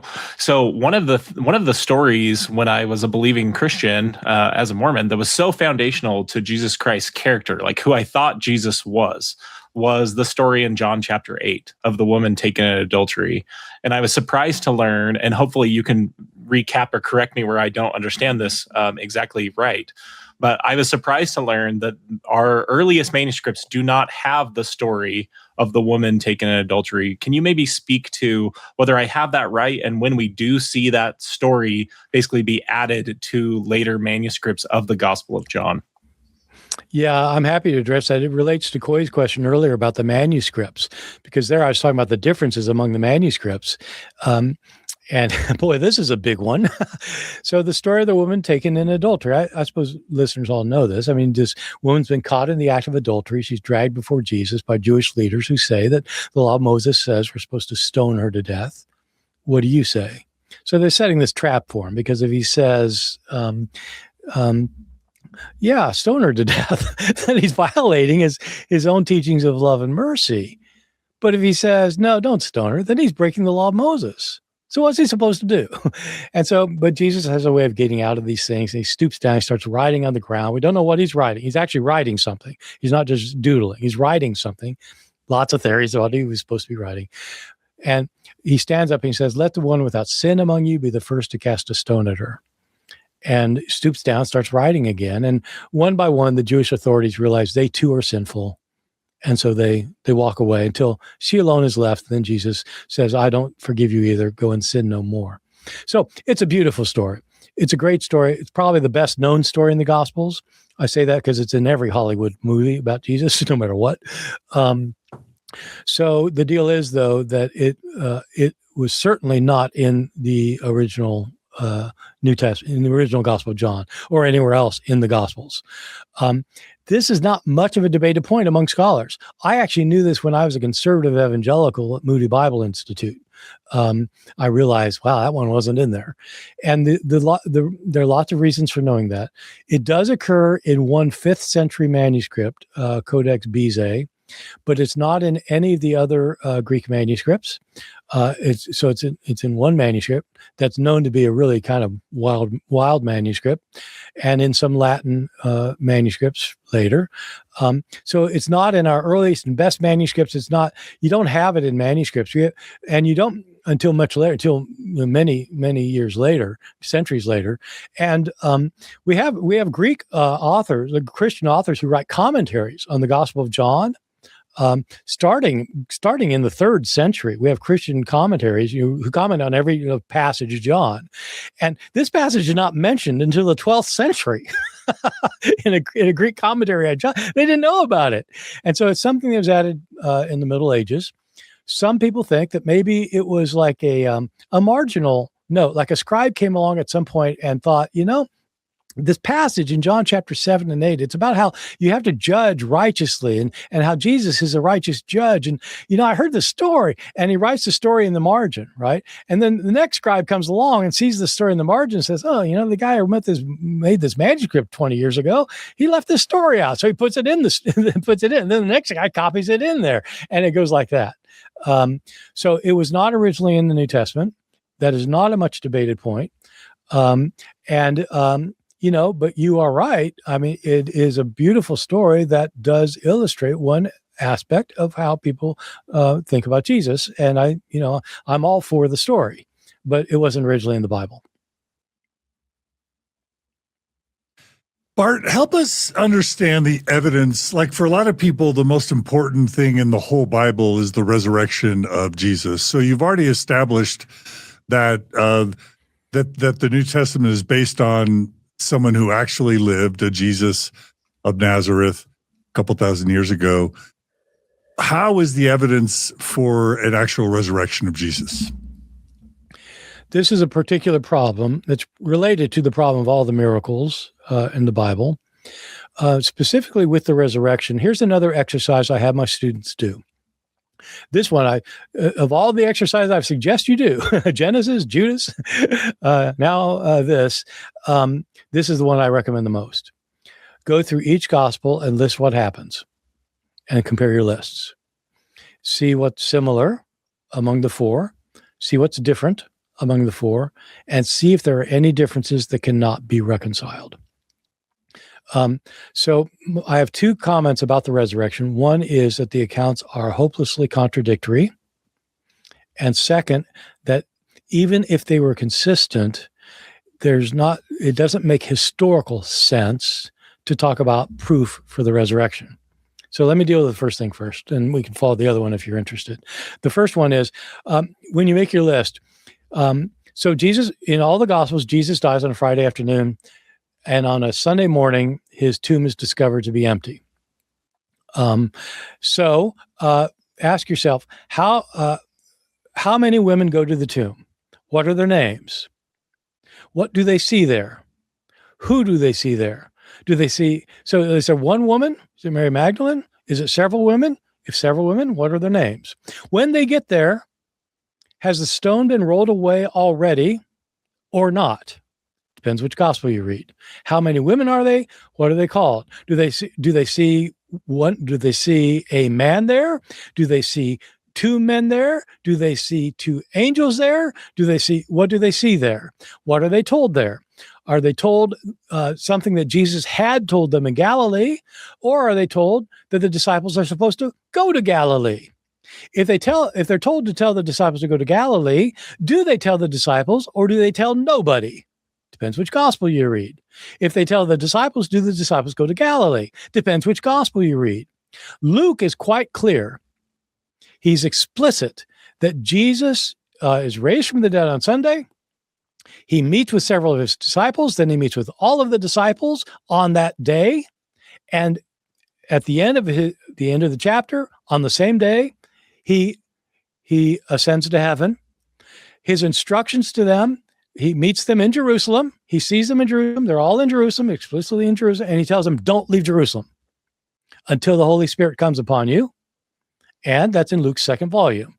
Chapter 2 of Acts, the Holy Spirit comes upon them on the day of Pentecost, 50 days later. They've been in Jerusalem the entire time, month and a half. A month and a half. And they stay in Jerusalem. Matthew's gospel, they go up to Jerusalem. They go up to Galilee. They leave Jerusalem right away. They go up to Galilee. They meet Jesus in Galilee, and that's where Jesus instructs them and leaves. Did they go to Galilee or not? Depends which gospel you read. Did the women tell anybody or not? Depends which gospel you read. So hopelessly contradictory, which calls into question their validity or their value as historical sources. They're all telling stories and try to emphasize things differently. If it's okay with you, I'll tell you the other bigger problem. Sure, please. with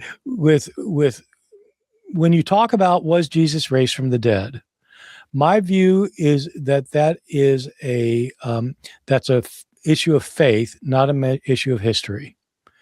If something like that did happen historically, because of the nature of how historians go about doing their business of reconstructing the past, there's no way to show that something like that happened.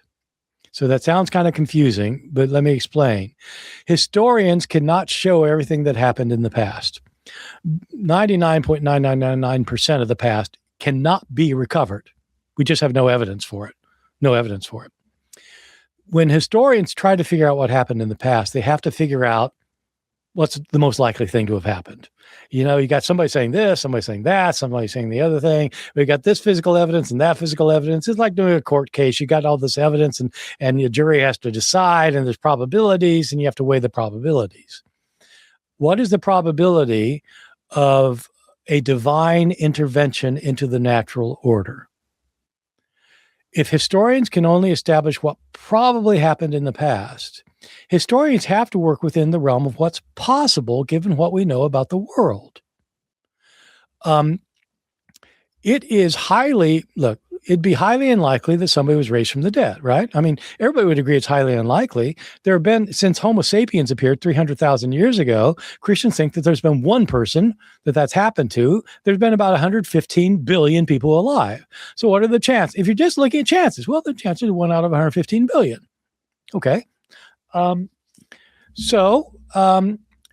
kind of evidence would you look for? The evidence we have, our first piece of evidence comes about 25 years later in the writings of Paul, who says he saw Jesus. Which is more likely, that the laws of nature were broken or that Paul mistook what he saw? How often are the laws of nature broken? Well, they're called laws because they're never broken. They've never been recorded as breaking, like under scientific experiment. Never. What are the chances somebody missaw something, misunderstood what he saw, had some kind of dream, had a vision? What's the chances of that? Well, that happens all the time. Well, which is more likely then? Well, yeah, but all the disciples saw him. Did they? What's our record of that? Do we have any of them saying that? No, the only person who says it is Paul. We have later gospels that talk about it, the disciples seeing Jesus. Gospels written decades later by people who weren't there, who didn't know the apostles, who have heard these things by oral traditions. And so we have records of people claiming to see Jesus, and records of people claiming to see a tomb empty. Well, do stories ever get started? Does gossip ever start? Do rumors ever start? Do stories get changed in the retelling? If you're a historian who just wants to know the facts, if you're a Christian and you think it happened, you say, I believe it happened. I believe it happened. The historian cannot show it happened because any other explanation is more likely as long as it doesn't break the laws of nature. So that's the dilemma. If you're talking about did it probably happen, if you mean historically, well, no, of course not. If you think did it happen, then, if you believe it happened, then you believe it happened. But it's not based on historical proof. There is no historical proof that would be satisfying. Love it. Cole, you've got a question about the documents that didn't make it into the New Testament, the apocryphal manuscripts. Is that right? So how would our understanding of Jesus and his character be different if some of these apocryphal books would have made it in the final cut? Yeah. And tell us first what an apocryphal book is for those who don't know. So there are, there are books. We have 27 books in the New Testament that are either claimed to be written by apostles like Paul, or are said to have been written by Apostle Paul, like Matthew, Mark, Luke, and John. And so there are lots of books that were written by Christians, some of them claiming to be written by apostles, that were not included in the New Testament. We have Gospel of Peter. Gospel of Judas, the Gospel of Philip, Gospel of Mary, et cetera, et cetera. These were not included. And Coy's question is, if they were included, how would that have changed our view of Jesus? And it's a great question. It's a question a lot of people are asking these days. It's a question much on my mind because it's what my next book is on that I'm starting to work on. And it's the questions I'm doing. It's a question I'm doing on my, this morning I was thinking about it because I'm holding a conference on this question in September. I have this, just a little plug. I have this thing called Paths in Biblical Studies that produces online courses and does online conferences. I'm going to do a big conference just on this question about the books that didn't make it in September. So if people are interested in this stuff, just look me up on the web and you'll see my website with the courses and conferences and stuff. But I'm getting the best scholars in the world on this question to talk about it. And Coy, it completely depends on which of these gospels would have been included. Because these gospels, so, I was saying that each of the gospels in the New Testament are different from each other. Matthew's different from Luke and John's different from Mark, et cetera. They're all different, but they're more like each other than any of them is like any of these other gospels that did not make it in.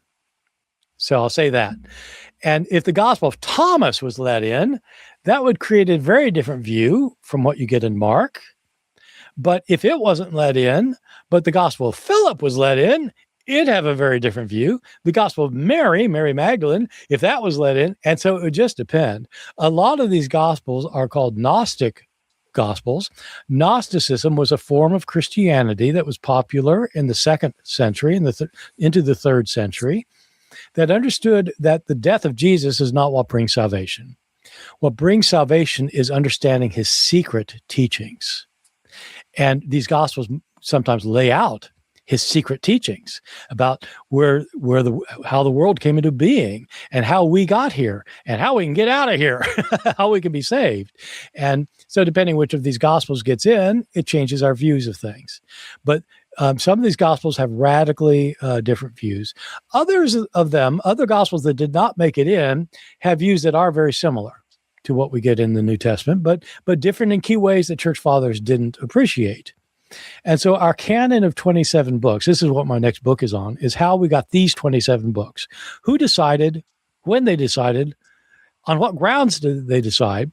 So there are lots of books kind of like that out there already, but I'm going to be focusing especially on what kind of arguments were they having about, like, why did Revelation get in? Shouldn't they have left that one out? Or like, yeah, man, I don't know. I'm not sure about Mark. It just seems like a condensed version of Matthew. Why'd that get in? So I'm going to be dealing with the arguments about it in this book. Coy, I hope that answered your question. Coy, go ahead and ask your next question about Bart's intentions. I think that's a really important thing to get out on the table. Yeah, so many of the critics that are trying to understand where you're coming from, and I've shared a lot of your work with, friends and family.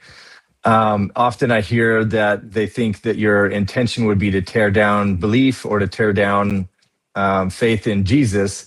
And my observation in, observing many of your debates and reading your books is that you're more interested in the truth of what was written, the truth of what, you even mentioned in your last lecture that 2 billion people believe the Bible to be scripture, and it does matter how we interpret that.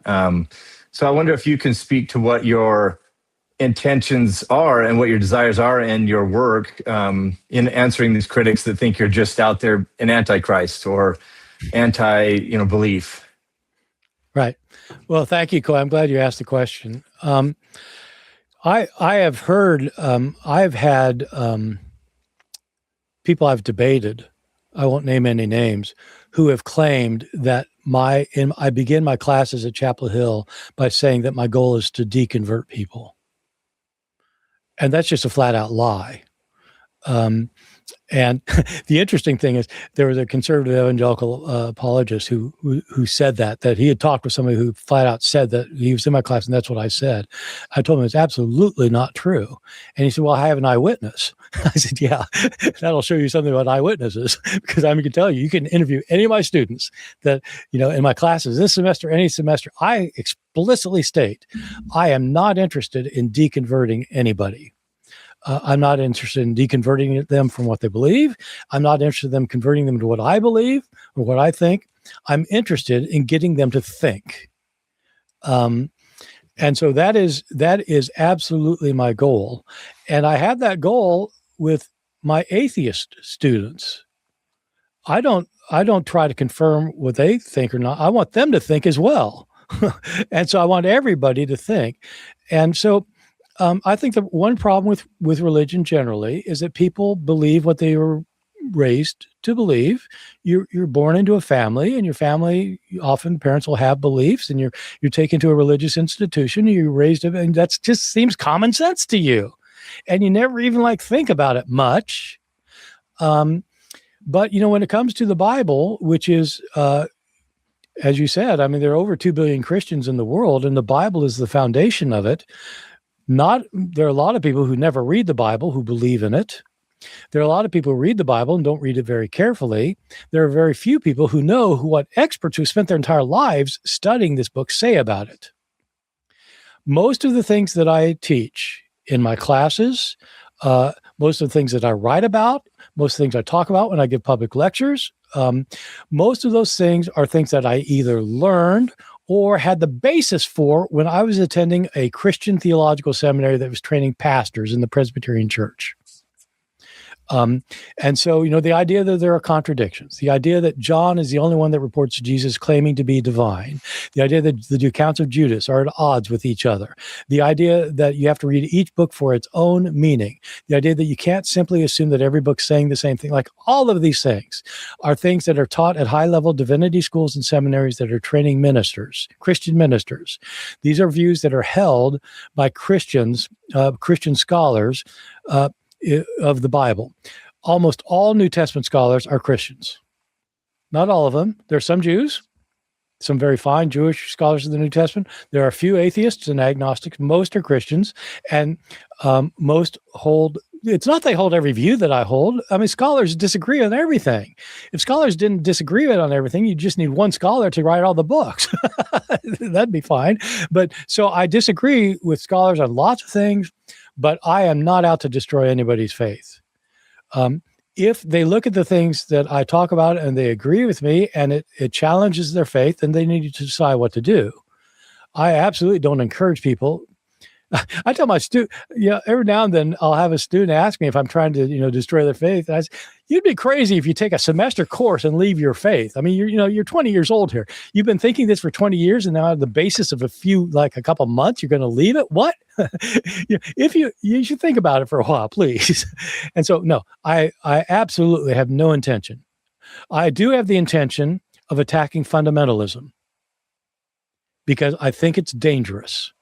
And I think it does more harm when people are so self-assured that they are absolutely right, that the Bible is inerrant, and therefore they can condemn people who are not like them because they're getting their cues from the Bible about how they should be. I'm very much against any form of fundamentalism, but I'm not against reasoned faith. So I'm not trying to destroy people's faith. If they have faith, I think it's better.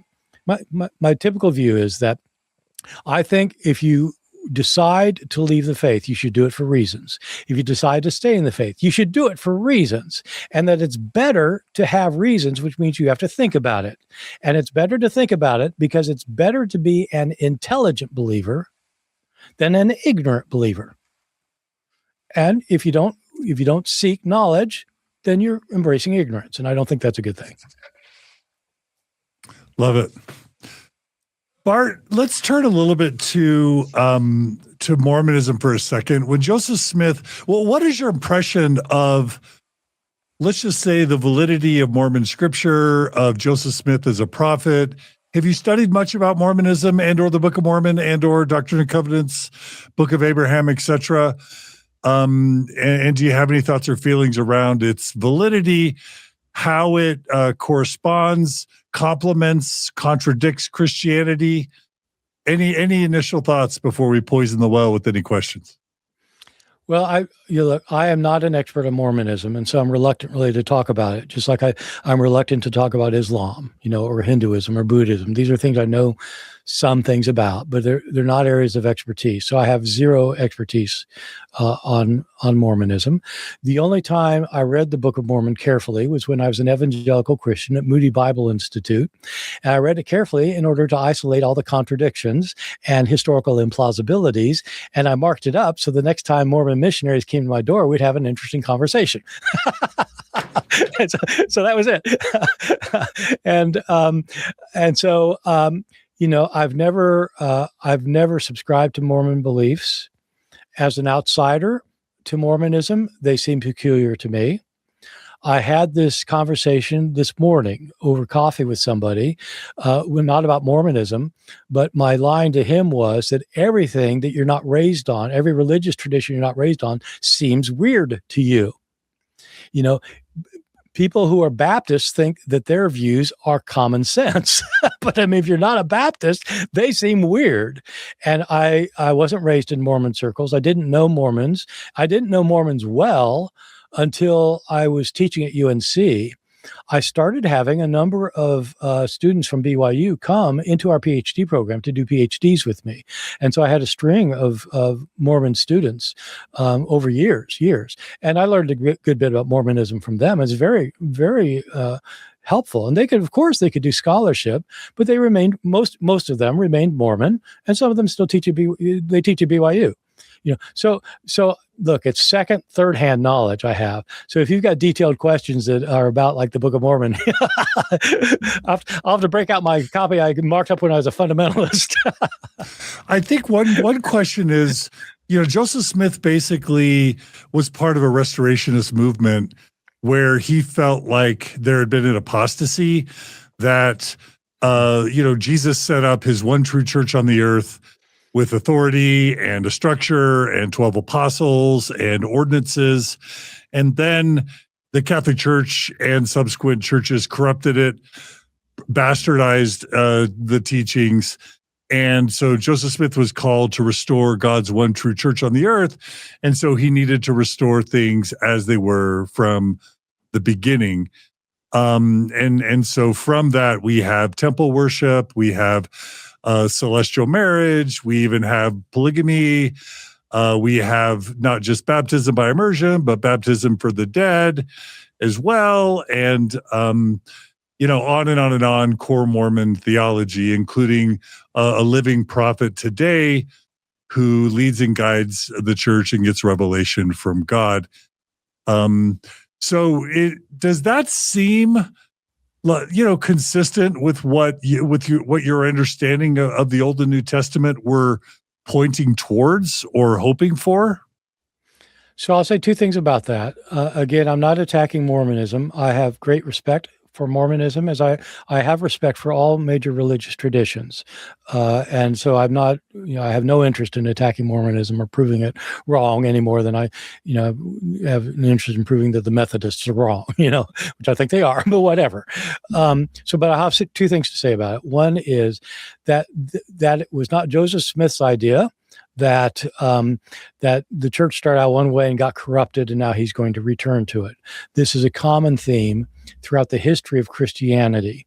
I don't know how well informed he was about the history of Christian denominationalism, but it absolutely is, throughout the Middle Ages, there are these get back to the origins movements. The Reformation is nothing but that. Martin Luther is trying to get behind the Catholic Church to what the Apostle Paul and the other authors of the New Testament really said. And once Protestantism started, you had numerous splinter groups that did the same thing. For years, I was a member of the Plymouth Brethren community that was a back to the New Testament movement because all the other denominations had messed it up. And so that basic motif you find constantly throughout the history of Christian denominations, if you want to consider Mormonism a denomination, but close enough.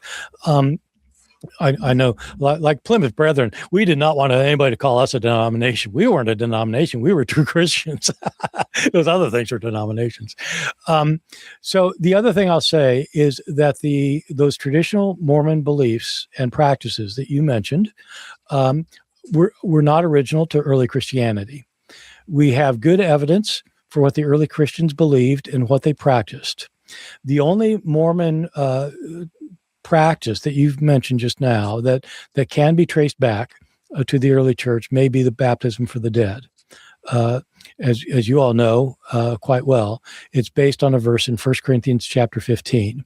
Unfortunately, we don't know what Paul meant when he tells the Corinthians that if there's no resurrection, why do you baptize for the dead?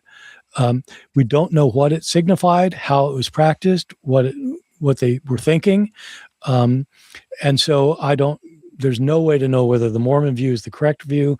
There are about 2,000 interpretations of that verse among biblical scholars. So the other things, no, including like polygamy. I mean, just you sort of go down the list of things. No, these cannot be found in records of the early church. Period. Coy has a question about Jesus. So That's tied to Mormonism.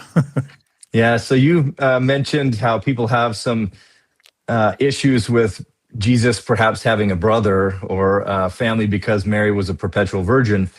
In LDS theology, there's sort of an unwritten or unspoken belief that maybe Jesus was married, maybe even to Mary Magdalene, I guess. And according to some of the, I think you would say, most reliable authors like Dan Brown, just kidding. They kind of allude to that as well. I wonder if you could comment on any historical, validation to that, or is that just sort of myth? Yeah. So I actually have written about this in 2 of my books. I wrote a book on Dan Brown's Da Vinci Code. There are 683 books written about the Da Vinci Code. I was one of them, but I was the biblical historian who's trying to isolate what his historical mistakes were. And so my entire thing is like what he gets wrong, like just historically wrong. And it takes a book to explain it. But one of the things that I dealt with was Mary Magdalene. But I also have a book called Peter, Paul, and Mary Magdalene, where I have 6 chapters on Mary Magdalene. And so I'll give you the short story. People do not realize this. People think of Mary Magdalene as extremely important in the ministry of Jesus. Probably Jesus. Some people think of her as Jesus' closest disciple. Many people think of her as his closest female disciple. If you read Matthew, Mark, Luke, and John, up to the time of Jesus' crucifixion, so from his birth to his crucifixion, in all 4 books, there's only one reference to Mary Magdalene. Luke chapter 8, verse 3. Mary Magdalene and Joanna and Susanna and a large group of other women support Jesus and his disciples financially. That's it. His entire ministry, that's the one reference. She and other women in Mark's gospel and in the gospels, she and other women see Jesus get crucified. And she's one of the women who finds the tomb empty. In the Gospel of John, she's the first. She sees the tomb empty, and she has an encounter with Jesus. Only in John, she has a one-on-one with Jesus where she realizes he was raised from the dead. She goes back and tells the disciples, and Peter and John come and verify the tomb's empty. Now, I don't know. It's very hard to say anything at all historical about Mary Magdalene. I think there probably was a person like that, probably was a follower of Jesus. If it's true that she was one of the first or the first to realize that Jesus was raised from the dead, that would be hugely significant because you could make the case that Mary Magdalene was the founder of Christianity. Whoa.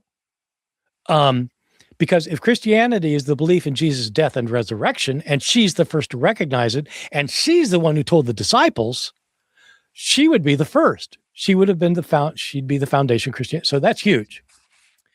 Now, saying that even if you think that much, some people do, some don't. Even if you think that much, that's not the same thing as her being married to him and like having sex with him and having babies with him, as people want to argue, including Dan Brown. So the idea that they were married is completely made up. There's no indication of that in our early sources. We start getting references to Mary Magdalene and Jesus that are sometimes used to suggest they had a closer relationship, possibly an intimate relationship, especially in a book called The Gospel of Philip, which is a later Gnostic text from the end of the 2nd century or later, and it is not historical. And even what it says is misunderstood if you think they have an intimate relationship. So that whole thing is simply a modern fabrication, not modern as in Dan Brown, but it's been around for a while. I don't know of other Christian communities that subscribe to it outside of LDS communities. Bart, you've been super generous with your time. One of the main things we want to make sure to do is to sell this book. The book is Love Thy Stranger. It's coming out in March 2026.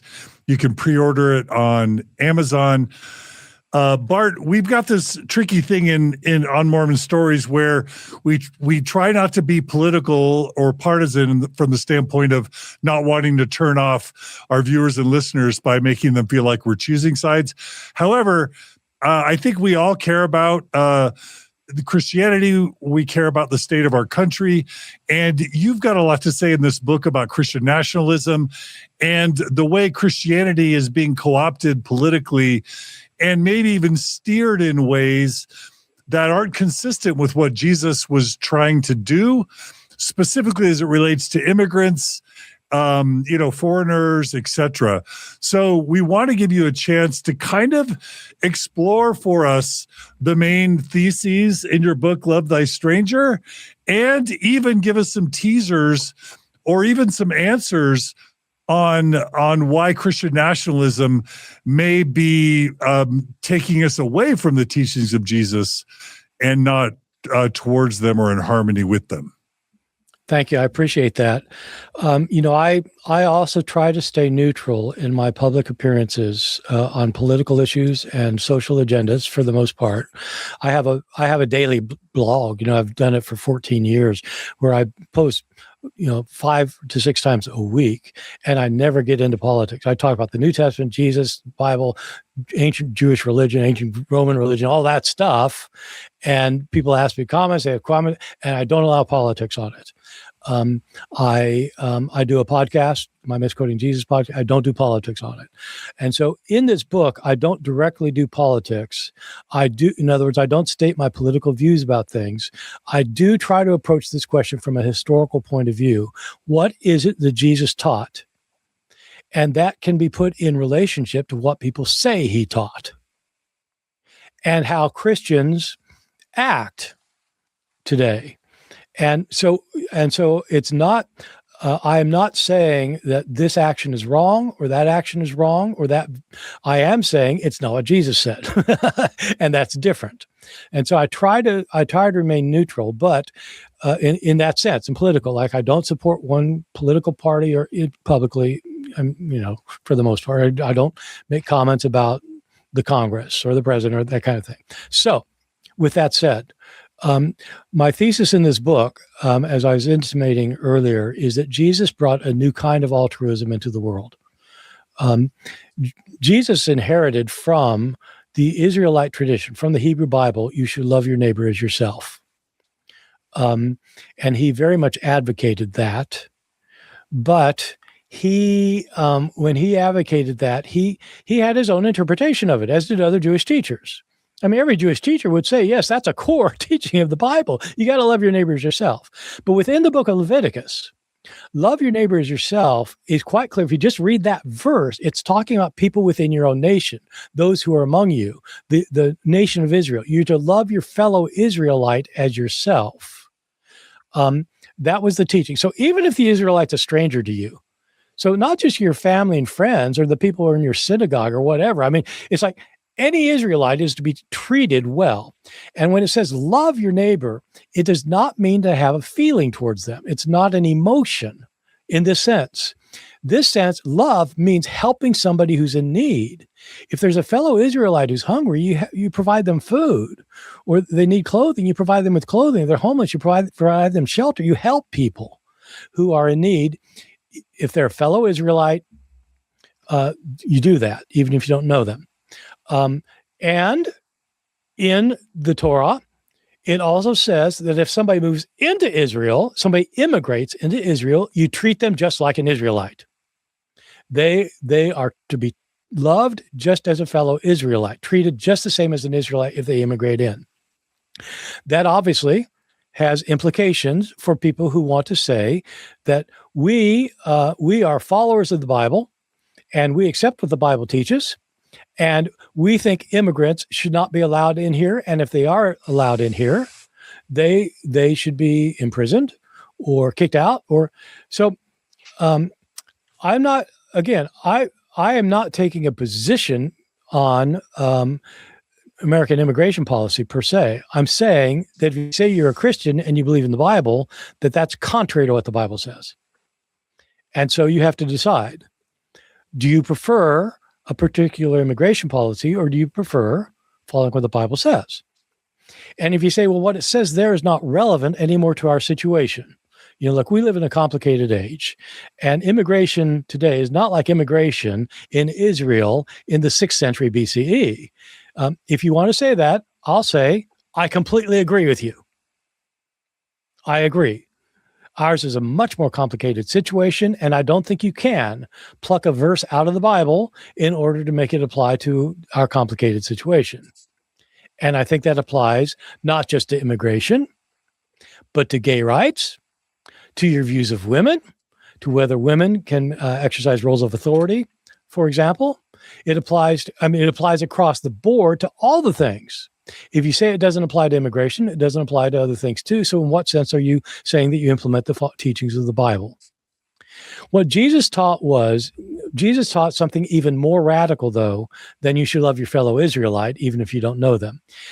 His view was that love your stranger meant love anyone who's in need, whether they're Jewish or not.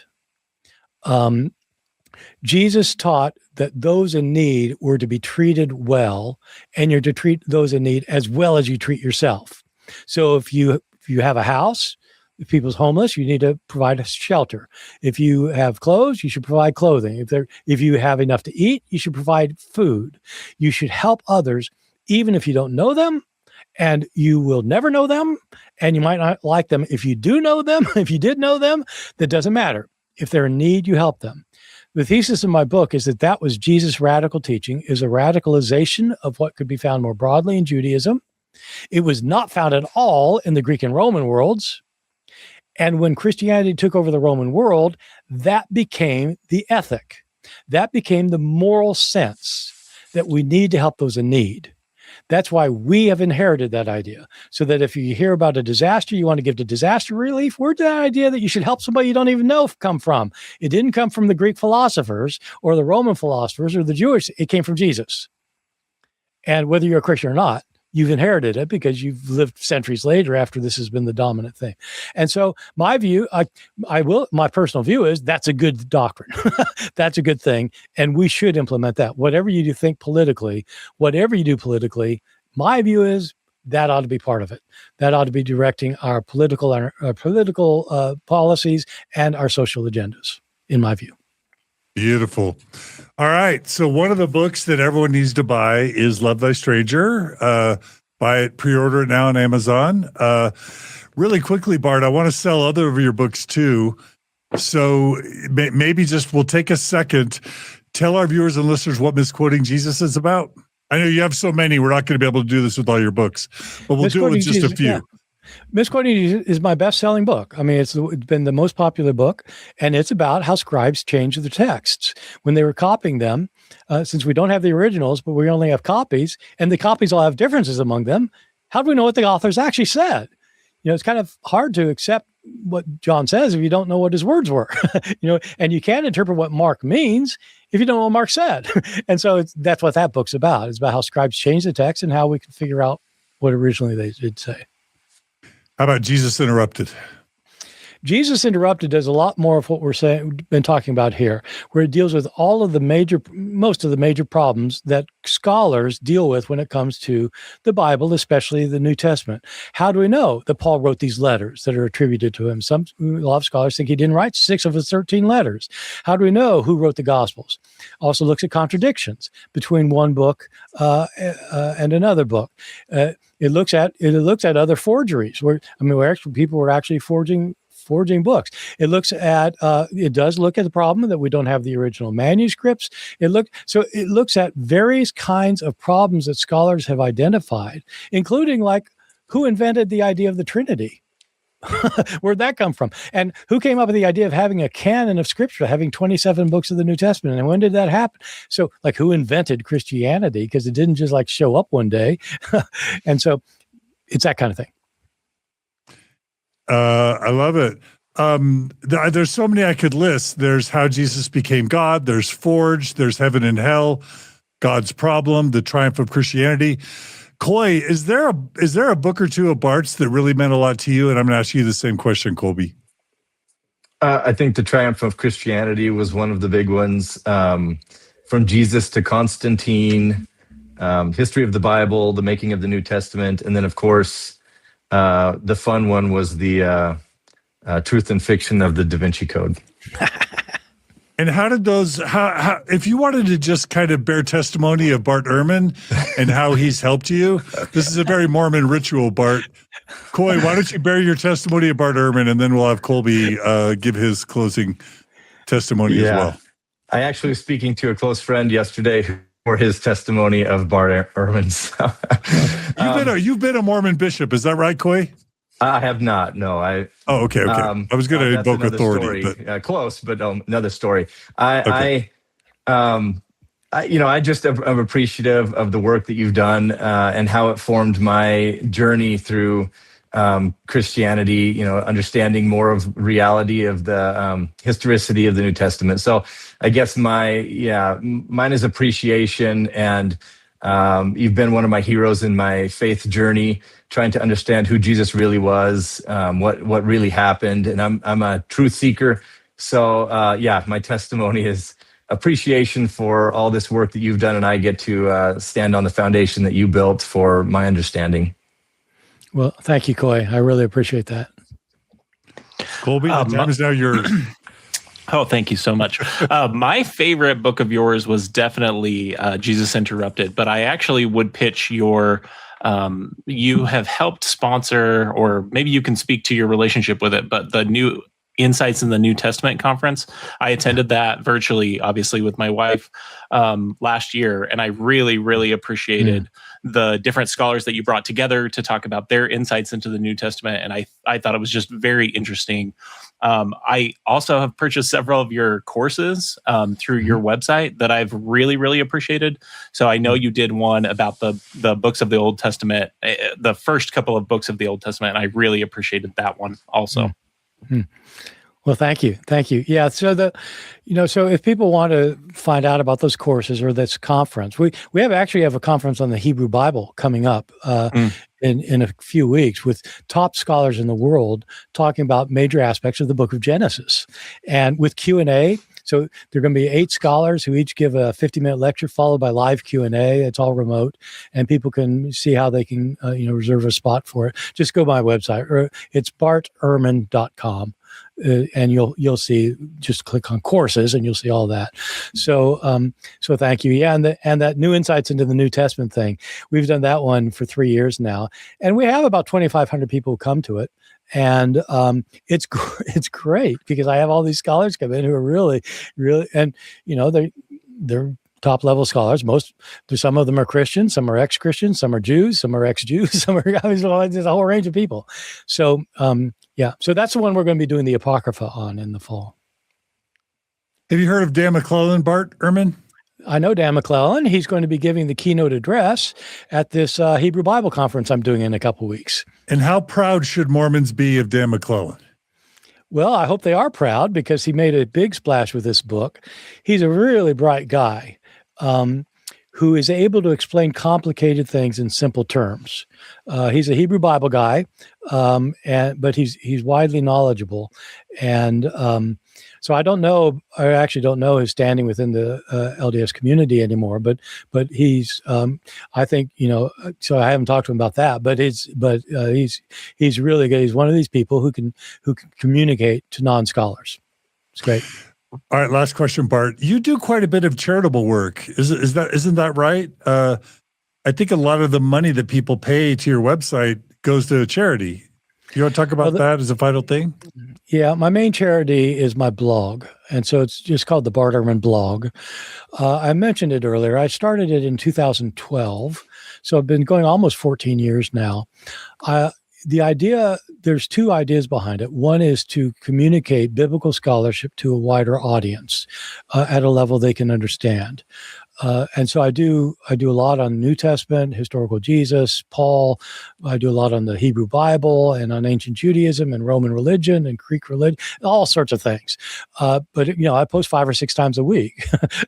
And people who belong to the blog can make comments, and they can ask questions. I get probably, 10 questions a day or so. I've answered every question I've ever gotten on the blog in 14 years. Wow.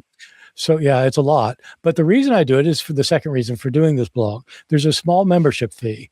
Small, like as in like I think at the bottom, the lowest tier is $29.95 a year. So it's like, what is that, like $2 a month? To get all of that. But then there are higher tiers where you can make comments, or I do webinars at higher tiers, or I do things for people. And but people pay a membership fee. I don't take any overhead out of the fee to pay for the blog. I've got volunteers who do work for us and a paid employee. I don't get a dime. I never gotten a dime. We take all of the money with no overhead taken out and give it to charities dealing mainly with hunger and homelessness and disaster relief. Over the last 3 years, just the last 3 years, we've raised $1.5 million. And every penny of that has gone to disaster relief and homelessness and hunger issues. I pay for the blog. The blog does cost because I have a full-time employee, a CEO, and we have expenses. So I have a separate fundraising thing that I do for that, so that not a penny comes out of membership fees. So I encourage people to look at it, because if you're interested in the stuff I've been talking about here, this is like every day you get different, and the archives go back 14 years. You can get the whole access to the whole thing. So it's for a good cause. It's to help people in need. You better be careful, Bart, or someone may accuse you of being a Christian. I know they have, yeah. Well, I consider myself an atheist Christian, or Christian atheist, I guess. I love it. You're a Christian atheist. I love it. I try to follow the teachings of Jesus, but yeah, I obviously don't do very well. I mean, look at I've got a lot of stuff here. I haven't sold all of this, but I think the idea that Jesus, I really do think his core idea is to be concerned about those in need. And even though I don't believe in God, I really agree with that teaching. I love it. All right. Well, the book is Love Thy Stranger by Dr. Bart Ehrman, among many, many, many other books. You can buy it on Amazon, pre-order it now. It comes out, did you say March 16th or March 26th? What's the date? It's March 24th. And my publisher in particular would like you to pre-order it. They keep telling me. So please pre-order it. We'll include a link. 24th. And Bart, you've been super generous with us today. Thank you so much for all you do. Thanks for coming on Mormon Stories. Colby and Coy, it was really fun to have you both here. You made this conversation better. And Bart, I'll just give you the last word to make your closing statement and to plug or say anything else you want to say as we wrap up. Well, I'd like to thank you for having me on, because my goal in life as a scholar originally was to be a very technical scholar of Greek manuscripts, with no interest in communicating to wider audiences. And I completely changed that about 30 years ago. And my mission in life now is to communicate what scholars think to non-scholars. And so I really appreciate, we've had 2.5 hours to do that here, and that's pretty rare. And I will also say that that I do a lot of these podcasts, nothing quite at this depth or length, but I have people comment to me more about Mormon stories than probably any of the others. Whoa. So congratulations, Hey, John, I on love what you're doing that. here, because you're doing great things, and I really appreciate it. Well, thanks, Bart. Would you be surprised to know that a 2.5-hour episode is considered short by Mormon story standards? No, is it really? Oh yeah, my we do 6, 7, 8, 9-hour episodes sometimes. What? But I'm not necessarily proud of that. But am I lying, Colby? Am I lying? Coy, am I lying?